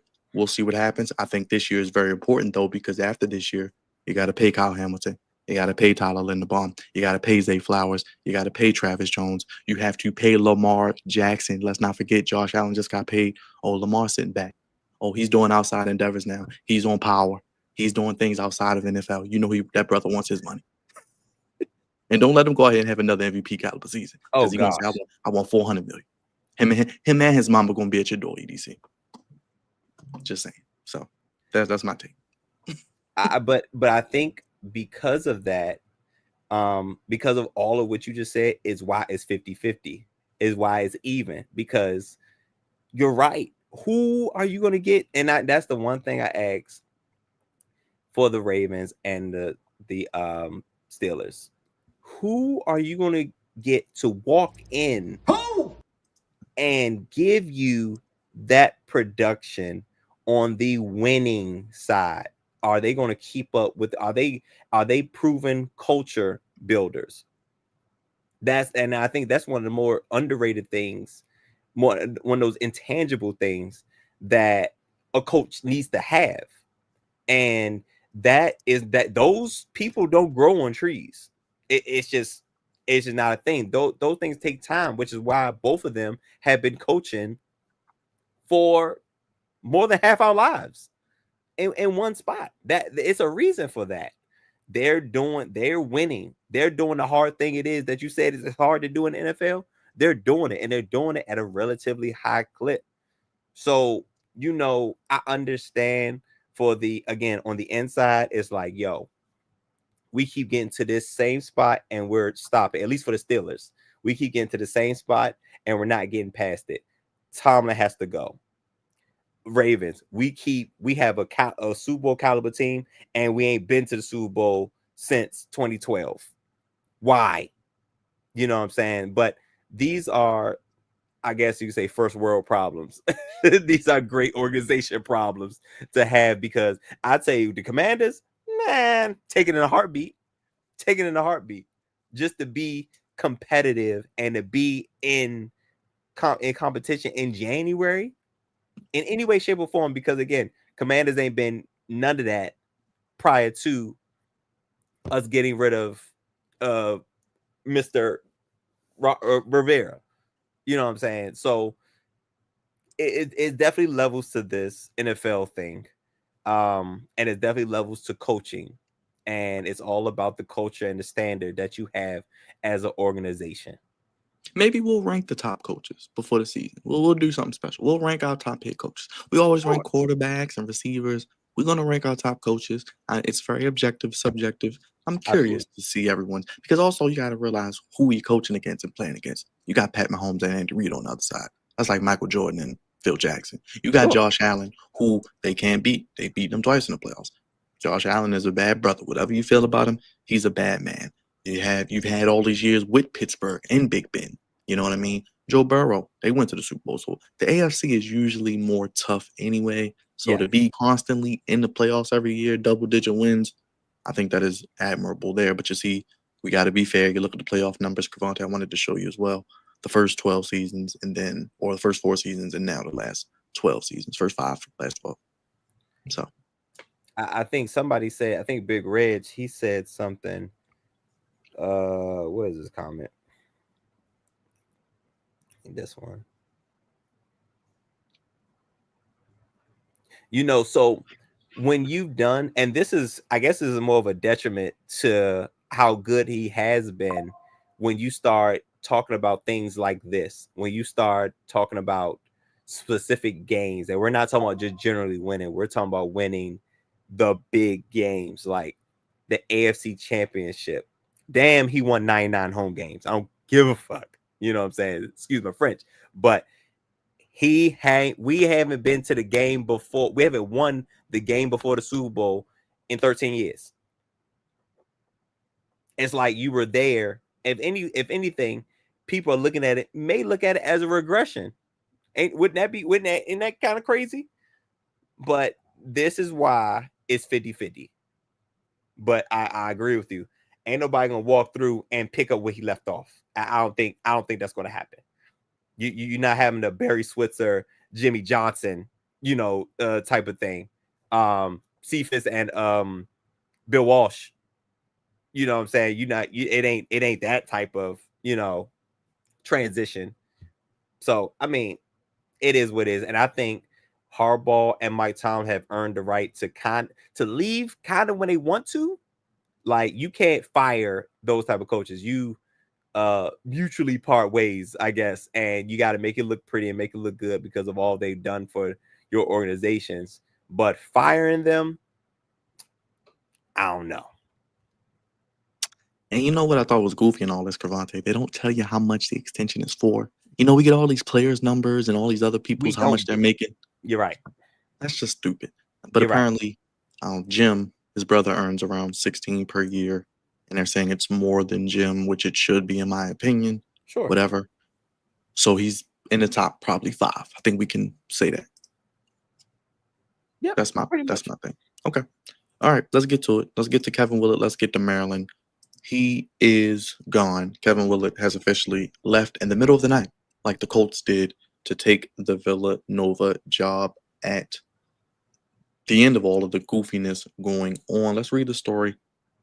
Kevin Willard, hired as Villanova's new coach, ending a week of speculation as well. Coach Willard quickly stood out among an impressive pool of candidates amongst a comprehensive national search, Villanova's president, Reverend Peter M. Donahue, said in a statement.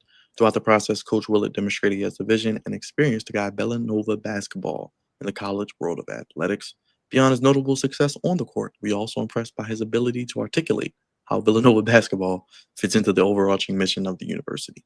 Maryland just had one of their best seasons of the year, Crevonte, in the past 20 years, earning a 4 seed and making a run to the Sweet 16 for the first time since 2016. They finished 27-9, 4th most wins in the season, 14-6 in the Big Ten, ranked in the top 10 in most metrics. They started 1-3 in Big Ten play and lost just 4 games to Big Ten opponents the rest of the year. He was 65-39. 65-39, most wins in the first 3 seasons with the Maryland program as well.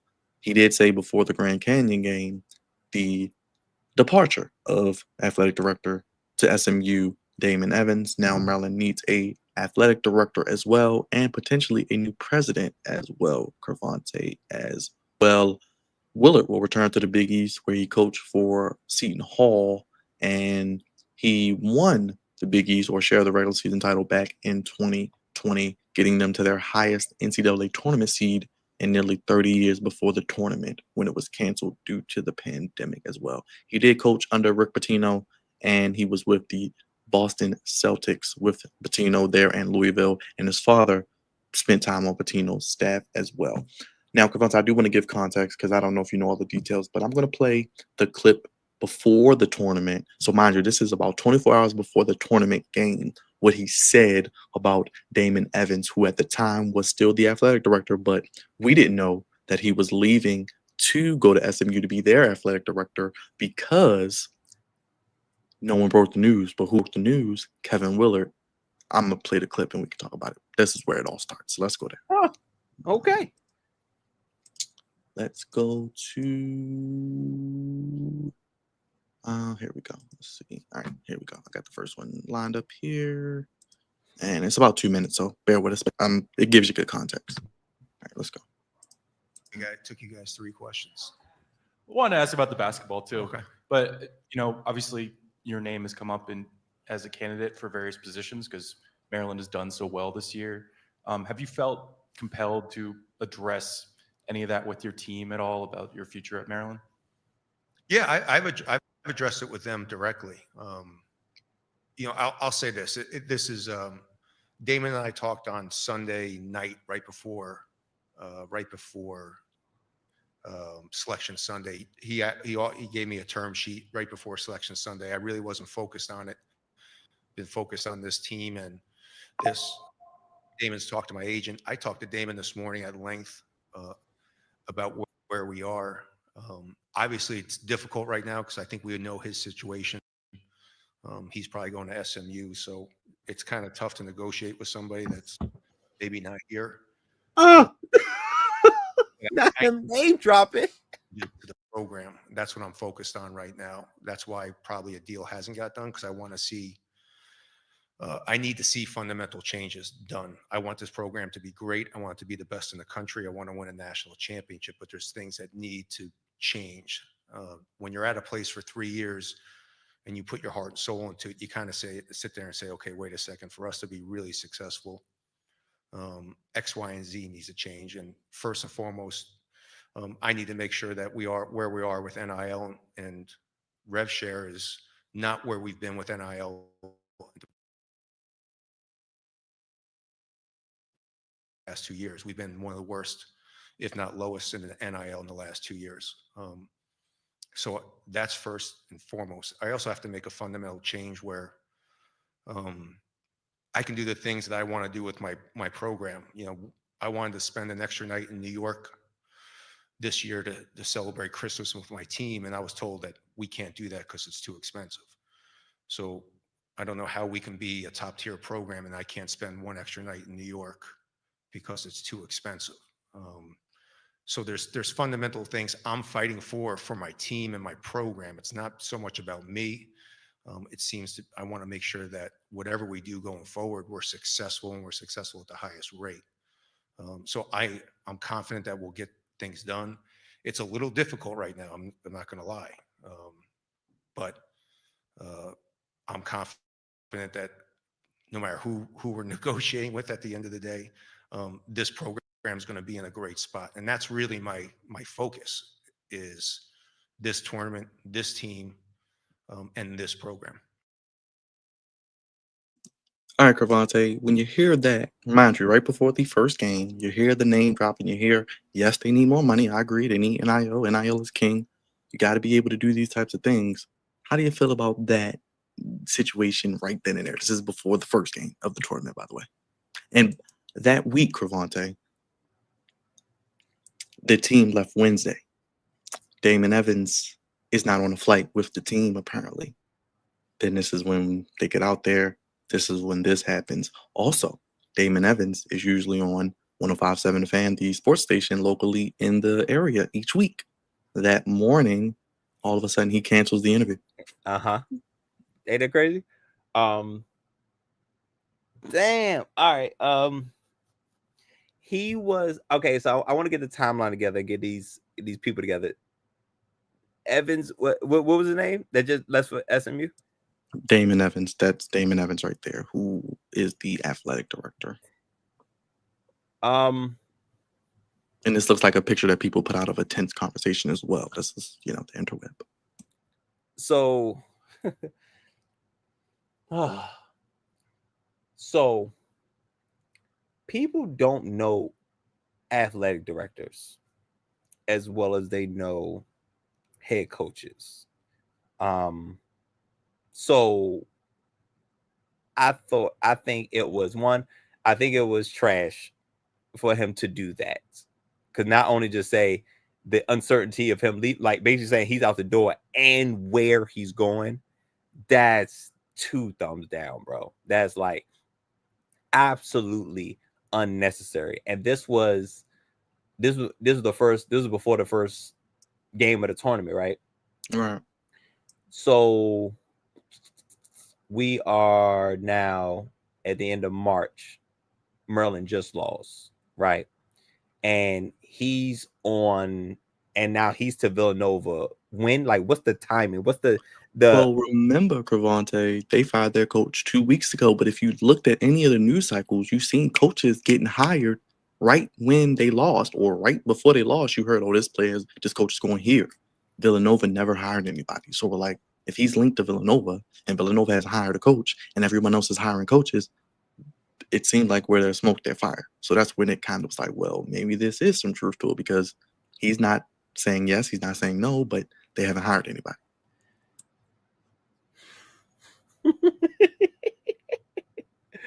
This looks and sounds very, very, very shady. And we're talking about not even a month really after you put your athletic director out there. Oh, welcome. Oh, welcome. Yes. And then you essentially turn around and do the same thing. These coaches are just like politicians, man. these college head coaches are just like politicians. What are we talking about? You were just talking all that junk about your athletic director, and you turn around not even a month later. I don't know what I'm doing. Wait, hold up. He said that for real? Well, there's more, Crevonte, because remember, they win against Grand Canyon, blow them out, right? So this was before the tournament. He says what he says. Damon Evans goes to SMU. SMU doesn't have a basketball program, but they're football. Remember, they made the playoffs. They get a lot of money down there in Texas. Absolutely. They are an ascending power. I think Damon has more of a football background. That is where the distinction comes into because basketball is treated like a redheaded stepchild at Maryland. So the money was just going to football. Basketball wasn't getting as many resources. They need a new practice facility. They want to be competitive in the NIL. That's how you win now. Look at the teams in the tournament. So with that being said as well. So then, remember, they beat Grand Canyon. They have the buzzer beater. They go on to the Sweet 16. Now, it gets even more juicier because let me go to the clip here. Let me go back. All right, so here we go. So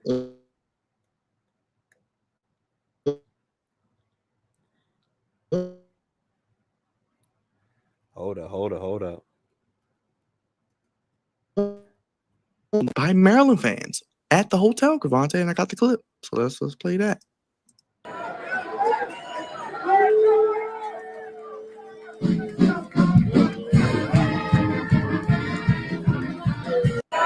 So they're booing him, and then game who.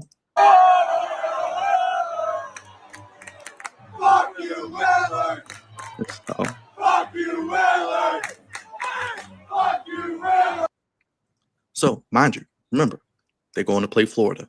You know, we're excited. They're in the Sweet 16. They lose to Florida. Now, remember, he left Seton Hall 3 years ago. He left Maryland after 3 years. This is what he said after losing with Seton Hall about his future going to Maryland. This is what he said. I got the video. Let's play that. So let's do that. Zach Willard, New York Post. Kevin, there's been a lot of rumors in the last day or so of you potentially going to Maryland. Do you want to kind of comment on whether that's accurate or not? I'll give you exactly what I can tell you. I have an agent who I haven't talked to yet. I don't know who he's talking to. I have absolutely no idea. But when I get home tomorrow, I'll talk to my agent and discuss things with my agent. That was 3 years ago, Crevonte. All right. This is literally after the loss against Florida. So let's play that for the people. Let me know if it sounds familiar. So I have not even. No, I don't know what I'm doing. I'll just be honest with you. I haven't talked to my agent. I haven't talked to my wife. I made a promise to this team that I was gonna just focus on this team, and that's all I've done. So I haven't talked. It's right now. My biggest concerns in life right now. You know, I don't know who my boss is going to be. It's the guy that brought me here, who I really liked and appreciative of him bringing me to College Park, is not here anymore. And I don't know who we're going to hire. And that's, as in today's day and age, that worries me a little bit. I'm just being honest. My honesty got me in trouble. I might as well keep getting me in trouble. So this is going to be a family decision. I love College Park. I love Maryland, but when you're at this point in your career and you're looking at things, I have to take everything into consideration about what's moving forward. But I have not even talked to anybody, so I don't know. That sounds like somebody who's already made their decision. That's what it sounds like. That's exactly what. Same response. Yeah. A little bit lengthier, but definitely same response. This sounds like somebody who's already made his decision, and now he's putting a little extra butter on it. The bread is burnt, sir. The bread, the toast is burnt, man. And he trying to put some butter on it, and we already know what's up. And you having a track record makes it even crazier. So I mean, hey Maryland, listen, for the Maryland side of the game, you get them how you lose them how you get them. But yeah, and it's really crazy how the flip-flopping of coaches happens so quickly, even before games, and while they're still coaching with the other team. Like I feel like there has to be something about that, because you're really messing up the chemistry with that. Because if you think he was as upfront and as honest with what's about to happen with Maryland, would they have played as hard? Would Queen have hit that buzzer beater? Would they even be where they are if he'd have told them before the tournament started, hey, y'all, I'm going to Villanova? Maryland probably wouldn't have made it as far as they did. And I think that butter is stale is hilarious.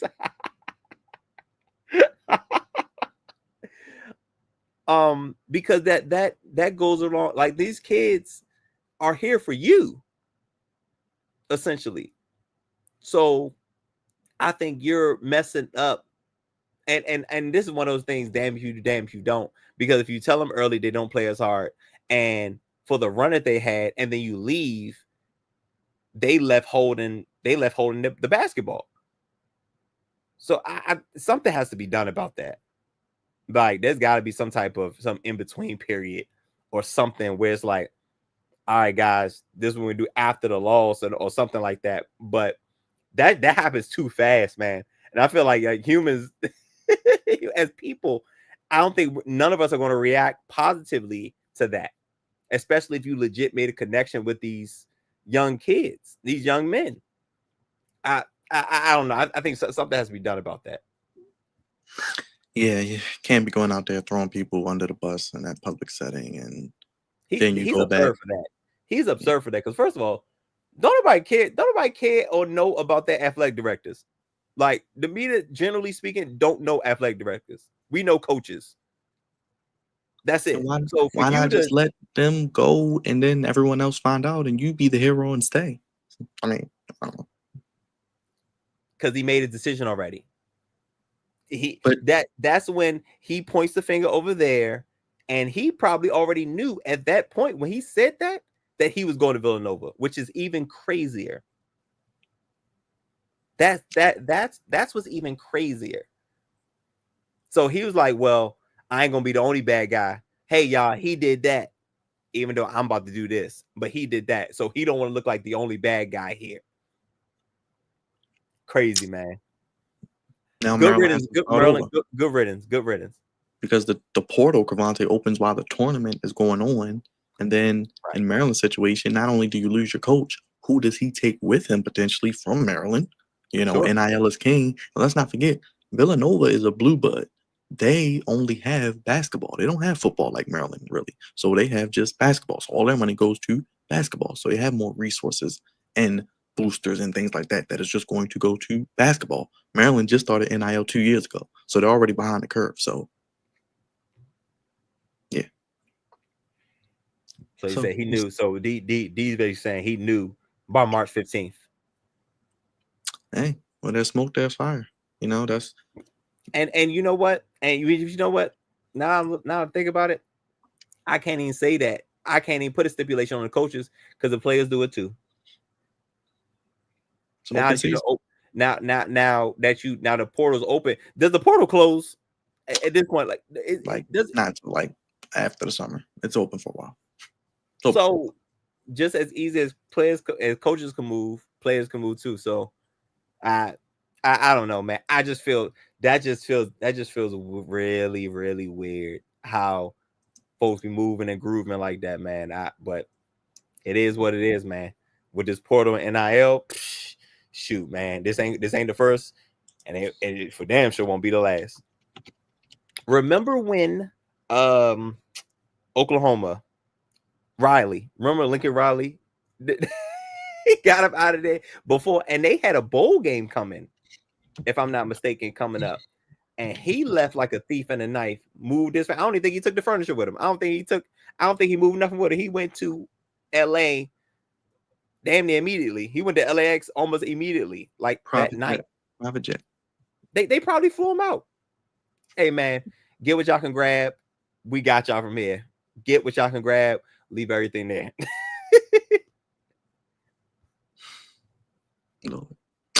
All right, Kevin Willard. What D just said this.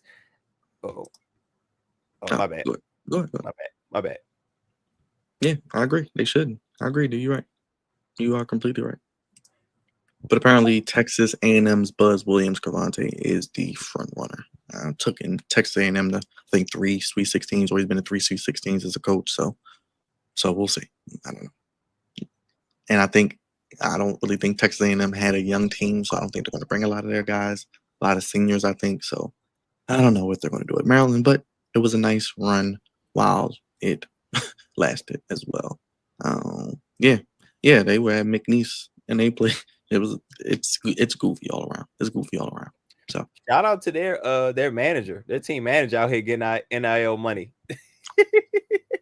That's Joe crazy. Yes.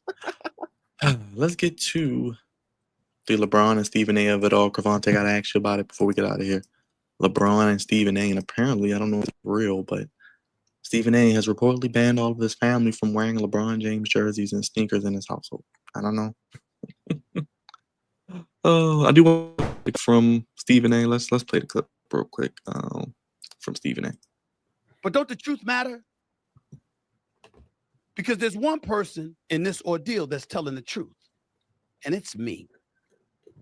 I don't lie to y'all. His ass lies a lot. And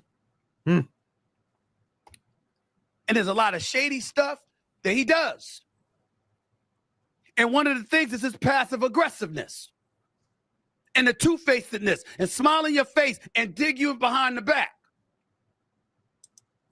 I happen to know that about him, which is why I don't like him. And so LeBron, right? But it doesn't stop me from being fair and calling it like I see it. We ain't exchanging Christmas gifts. We ain't having Thanksgiving dinner together. What you bring your son up in there for? What you bring your family up in there before? You gonna go on Pat McAfee show, talk about you gonna protect your house. What you talking about? Your son ain't at the house. He's at crypto.com arena. We ain't covering him in Brentwood. We covering him in downtown LA at the crypto.com arena. Where you put him. Your thoughts, Crevonte? I got some more clips I'll run through, but how you feeling about this whole program? And, is it a work? Is it a, publicity stunt? Is this real? Is this like WWE? Yeah. I think this is a lot of dramatization being drummed up because I don't know. Let me play this one real quick. That was your reaction. That man put his yeah. Immediately. That man put his hands on me. I would have immediately swung on him. Immediately. Go ahead, Crevonte.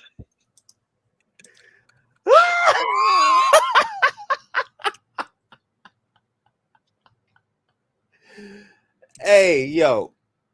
Okay, so first, number one, LeBron has portrayed him. That's also funny. Even though I know the backstory to that, still funny. Stephen A is right about one thing. LeBron can be seen as a snake. And if you want to go to something more recent, as Anthony Davis, LeBron James is it doesn't show loyalty to any organization or any player. He will move who he has to move in order to get what he's trying to get. And if especially if it's going to make if it's going to get him closer to what he's trying to get, he will do that, and he will let anybody go. So Stephen A may be right about that, but Stephen A is, I don't know why he's trying to portray him being like hard or something, like he's somebody who should be feared or something, like somebody's like he demands, like he should demand respect, and everybody should respect him, when Stephen A is one of the biggest coons in America. Not even just sports. He's for damn sure the biggest coon in sports. But he coons and buffoons with the best of them. So what he is accusing LeBron James for,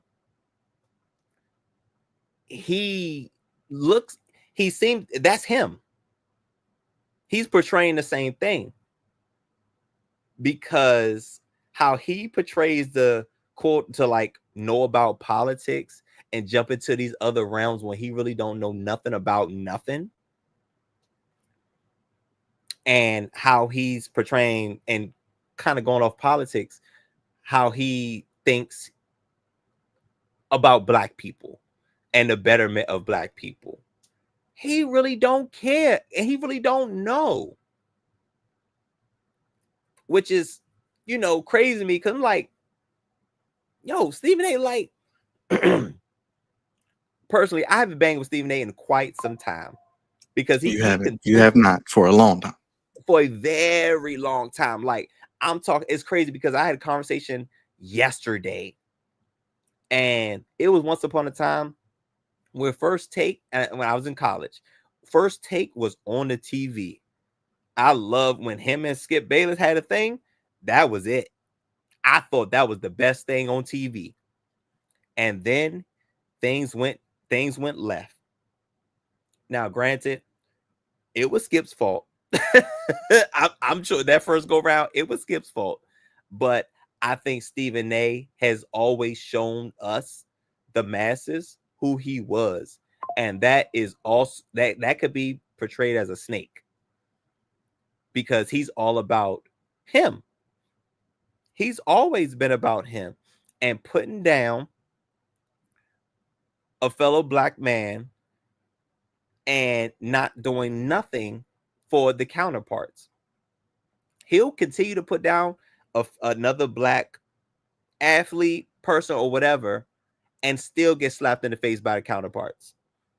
What was that lady name that he got suspended for? What was that girl name? Michelle Beadle. You did all that cooning and buffooning, and she still got you suspended. And real talk, Max Kellerman was heavy hitting. It's funny, no pun intended, because I know he's a boxing guy, but I didn't like how that situation went down. Now, granted, Max Kellerman didn't have the name Stephen A. Smith had, but Max Kellerman came with hard-hitting facts and points. Now, he didn't yell like Screaming A. Smith did or does. But nobody's gonna look at Stephen A as the victim here because we don't bang with you anyway. Now, there is a little bit of a flip side to this. Everybody, if you're not performing as an athlete, these people with microphones will criticize and have the right to do so, especially they get paid to do so, to criticize when you're not performing up to par. It is what it is. But there are reports that LeBron James reached out to Stephen A. Smith, privately about this matter. And I don't know if it was Stephen A. Smith didn't respond or what. So LeBron brought it to him. Now, I think LeBron James' detriment, he's messing up LeBron James Jr. in that sense, because this is all about Bronny. You know what I'm saying? And Bronny's going to have to learn how to fight his own battles, how to figure this NBA thing out. And yet he has to do that. So having his daddy essentially continue to come at these pundits for saying negative things about him is not a good look for LeBron James Jr. But and as a father, I think this is where, like, you being a parent and you being in the realm of like professionalism and business, I don't think those two things should mix necessarily, especially when we're talking about there's a potential, not an altercation, but there's a face-to-face on a basketball court. Now, I don't know what was said, but I could imagine it was something along the lines of, "Oh, keep my son's name out your mouth," along the lines of that, like on a Will Smith side of the game. And you know, and he probably said that and walked off. Probably didn't care what Stephen A. had to say about it. Probably said that and walked off. Now, Stephen A. talking about him swinging on it. First of all, Stephen A., don't nobody believe you gonna swing on nothing, because you're not him. You're not that. You're not that type of guy. And honestly and truthfully, LeBron James not either. Neither one of y'all is that. Where, like, now I'm not saying I wouldn't put it past LeBron to be able to do so if he needed to, but he's not that type, because LeBron James has a brand that he's trying to protect as well. And so does Stephen A. Smith. Neither one of y'all is a rah going to blows on a basketball court. Neither one of y'all is that. So him talking out the side of his mouth afterwards, like, bro, you wasn't. First of all, it wouldn't have happened. And even if it did happen, you probably wouldn't have done nothing. Because I'm gonna play LeBron on Pat McAfee, so people can get the context of what this is funny. And this is funny. This is LeBron James showing some personality. Yes. Yeah. Which leads obviously to you and Stephen A.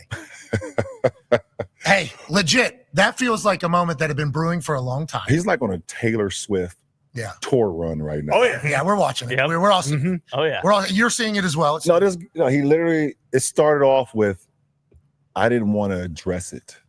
Yeah, sure. I didn't want to address it. I wasn't going to address it, but since the video came out, I feel the need to address it. You would be not to talk about it. Are you kidding me? If there's one person that couldn't wait to the video to drop so you can address it, it's your ass. Like, seriously, and like another, he completely like missed the whole point. The whole point. Never would I ever not allow people to talk about the sport, criticize players about what they do on the court. That is your job, to criticize or to, be in a position where, okay, if a guy's not performing, that is all part of the game. That's all part of the game. But when you take it and you get personal with it, it's my job to not only protect my damn household, but protect the players, and I think a lot of the media, including him, and I know he's gonna be happy as hell. He's gonna be smiling from ear to ear when he hears me talking about it again. Oh my God, he's gonna get home and grab some ice cream out of the fucking freezer and sit in his chair and his tidy whities on the couch. I hope at some point you two do get a chance. But you're right. Dude, like relax, bro. Like relax. Like seriously. But LeBron James showing some personality, I thought was funny. But also, Stephen A. Smith, you not that. Like, nobody believes, like, you would have swung, like, stop. Nah. If anything, you'd have pulled a Drake and tried to sue him. That I think that's closer to what you would have done than you fighting back. Because I don't believe he's that. He's not the guy that he's trying to portray. I don't know why he on television still trying to get street cred. Because he's too old for that. Like, bro, you not him, you not that. Like, chill, bro. And honestly, again, LeBron got too many people on with him that would do that for him for LeBron to actually do it. So this is all a show. Just like that goofiness with the Breakfast Club with Jess Hilarious and the new girl Lauren. Goofy. This is all a show. Like, this is all for ratings. Like, that's what we're doing. Like, I don't believe any of this. I take this all with a grain of salt. I got my thoughts on it, and I think it's, at the end of the day, it's all goofy. But it's all for ratings, man. This is all for ratings, man. But Stephen A. Smith, you just solidified how I felt about you already. Like, you just a prop. You just a prop for Disney, and you will continue to be a prop as long as they paying you.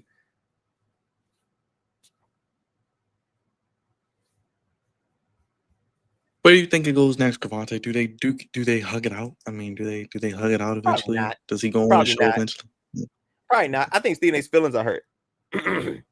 So I don't think he gonna let his pride. I don't think pride gonna let him do that. I mean, I hope so. Just for as black men, I hope they do, but I don't think so. And LeBron don't care, and Stephen A. Smith is the one that feels the need to defend himself. So I don't think so. But listen, one thing, Stephen A's eating this up on the rating side of the game. He's definitely eating this up. So that's why I think this is all BS. This is all a ploy. This is all for ratings. Yeah, definitely a ploy. Definitely a ploy for sure to get ratings on interest, maybe even interest on the NBA, because we know that's kind of been down as well.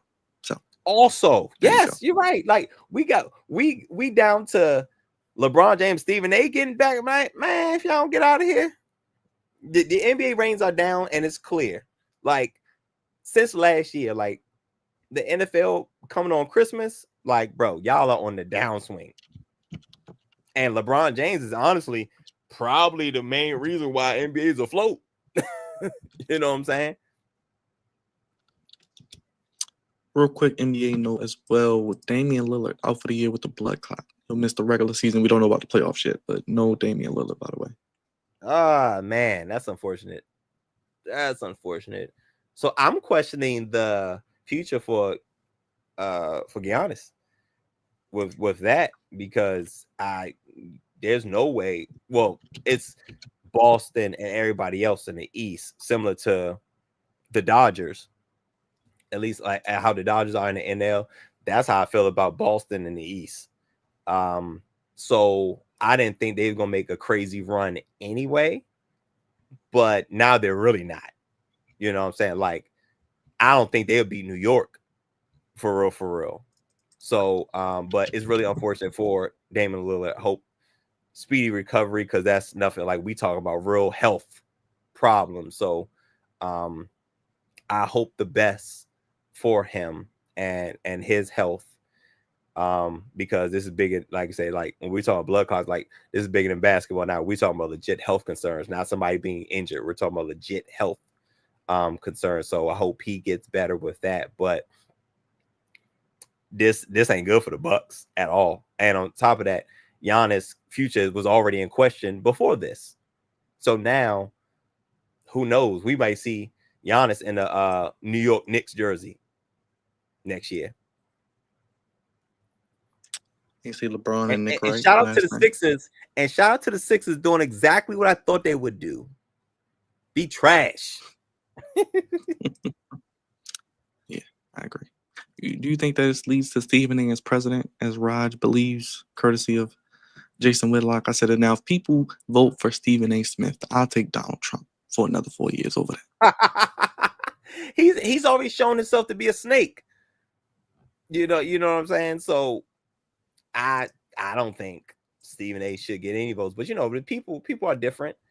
You know what I'm saying? 50% of the country still voted for Donald Trump, even after all the goofiness he had his first term, and it was still 50% of the nation that voted for him. So I'm not saying he wouldn't get any votes. I'm just saying he wouldn't be a good president. And finally, Taylor Jenkins out in Memphis. That's got to be goofy, man. Yeah. Why would they get rid of him? Like, right before the playoffs? Listen, man, he did something. It's gonna come out. He did. What was it? What? I'm sorry. Who was this? Who was this again? Taylor Jenkins, the Memphis Grizzlies coach, the coach of what? They're fourth in the West right now. God damn, he did something. He did something. Just like I feel like more is gonna come out about this Luka and Lakers situation. He did something because again, why? How? He did something to somebody. And we may or may not, because it's Memphis, we may not hear nothing of it, but I think he did something. Currently the front runner for the Sixers, though, by the way. So nice tie in there. Oh boy, good luck there.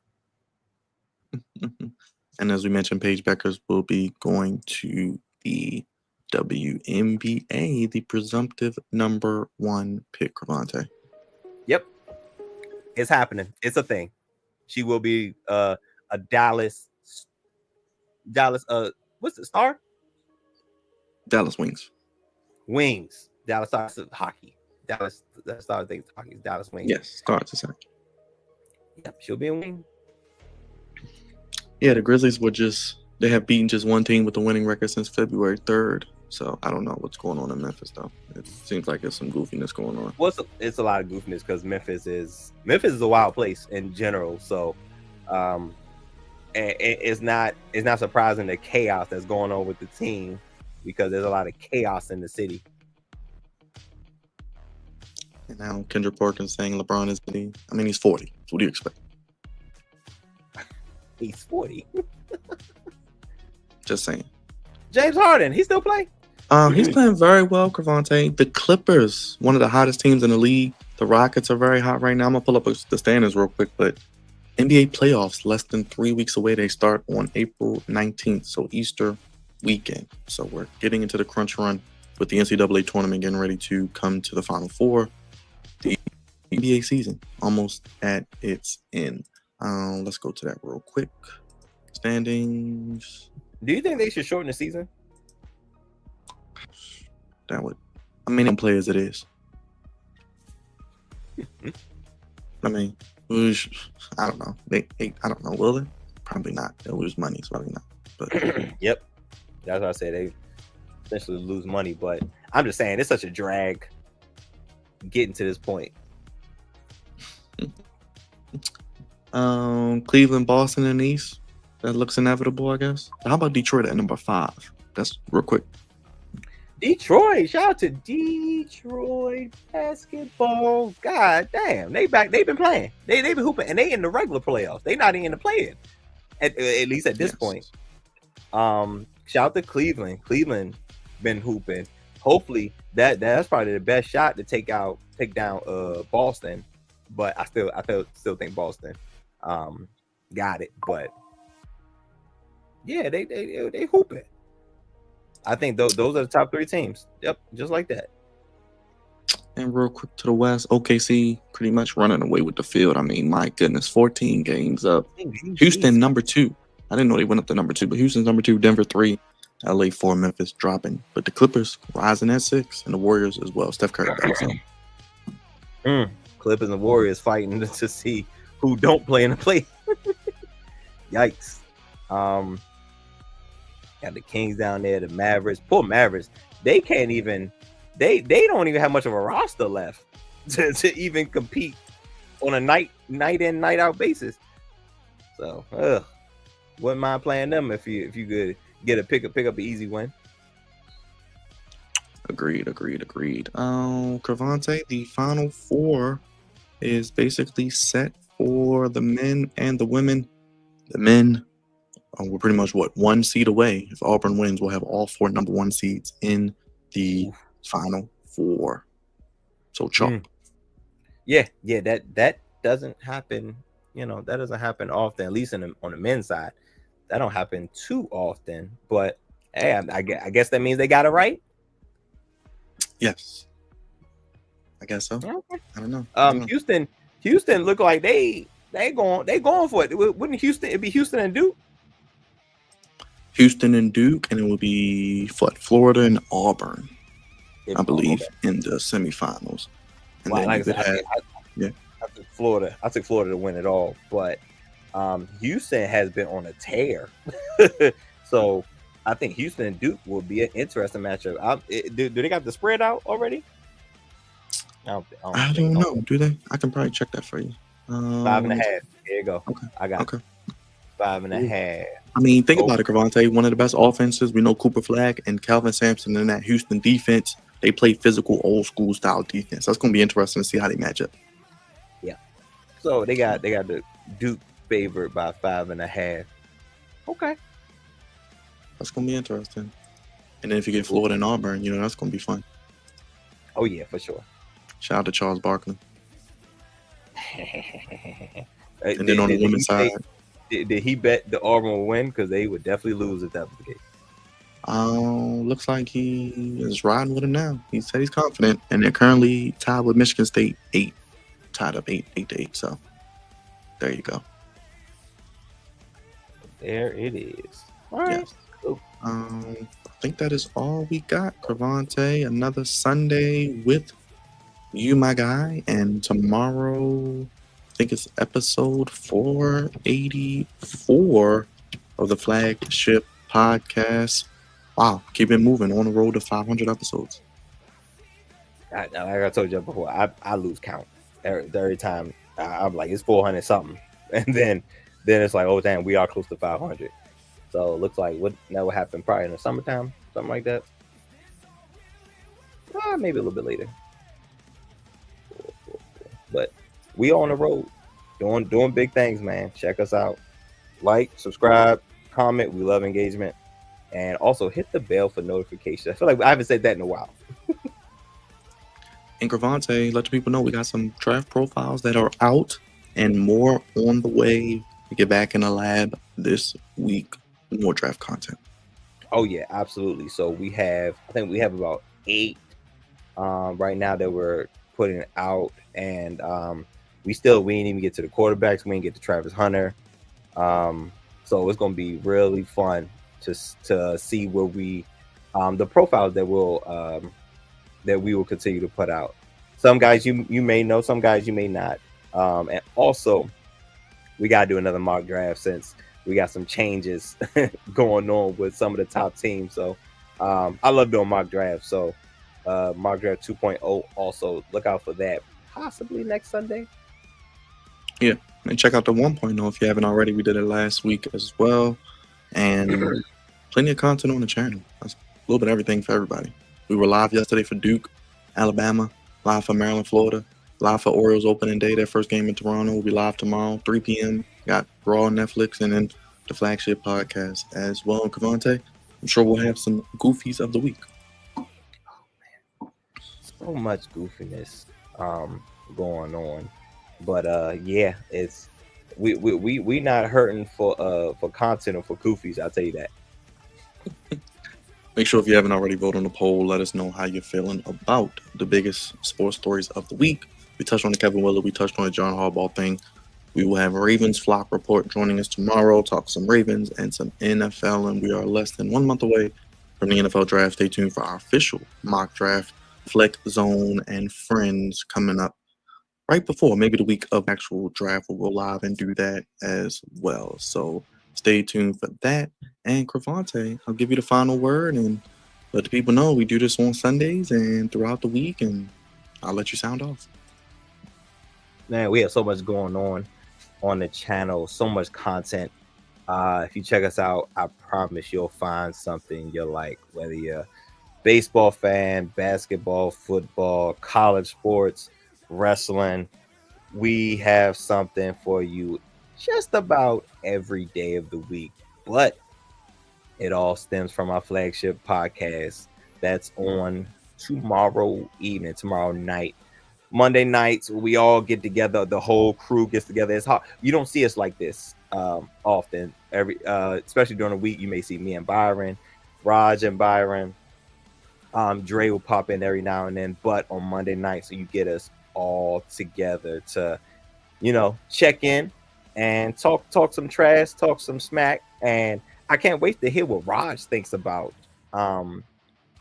this Merlin situation. I don't know if he talked about it already, but I'd rather him talk about it on Monday night show on our setting, because I tell you, when Raj and Dre rant, it don't happen often, but it is a time when either of them speak passionately about a subject.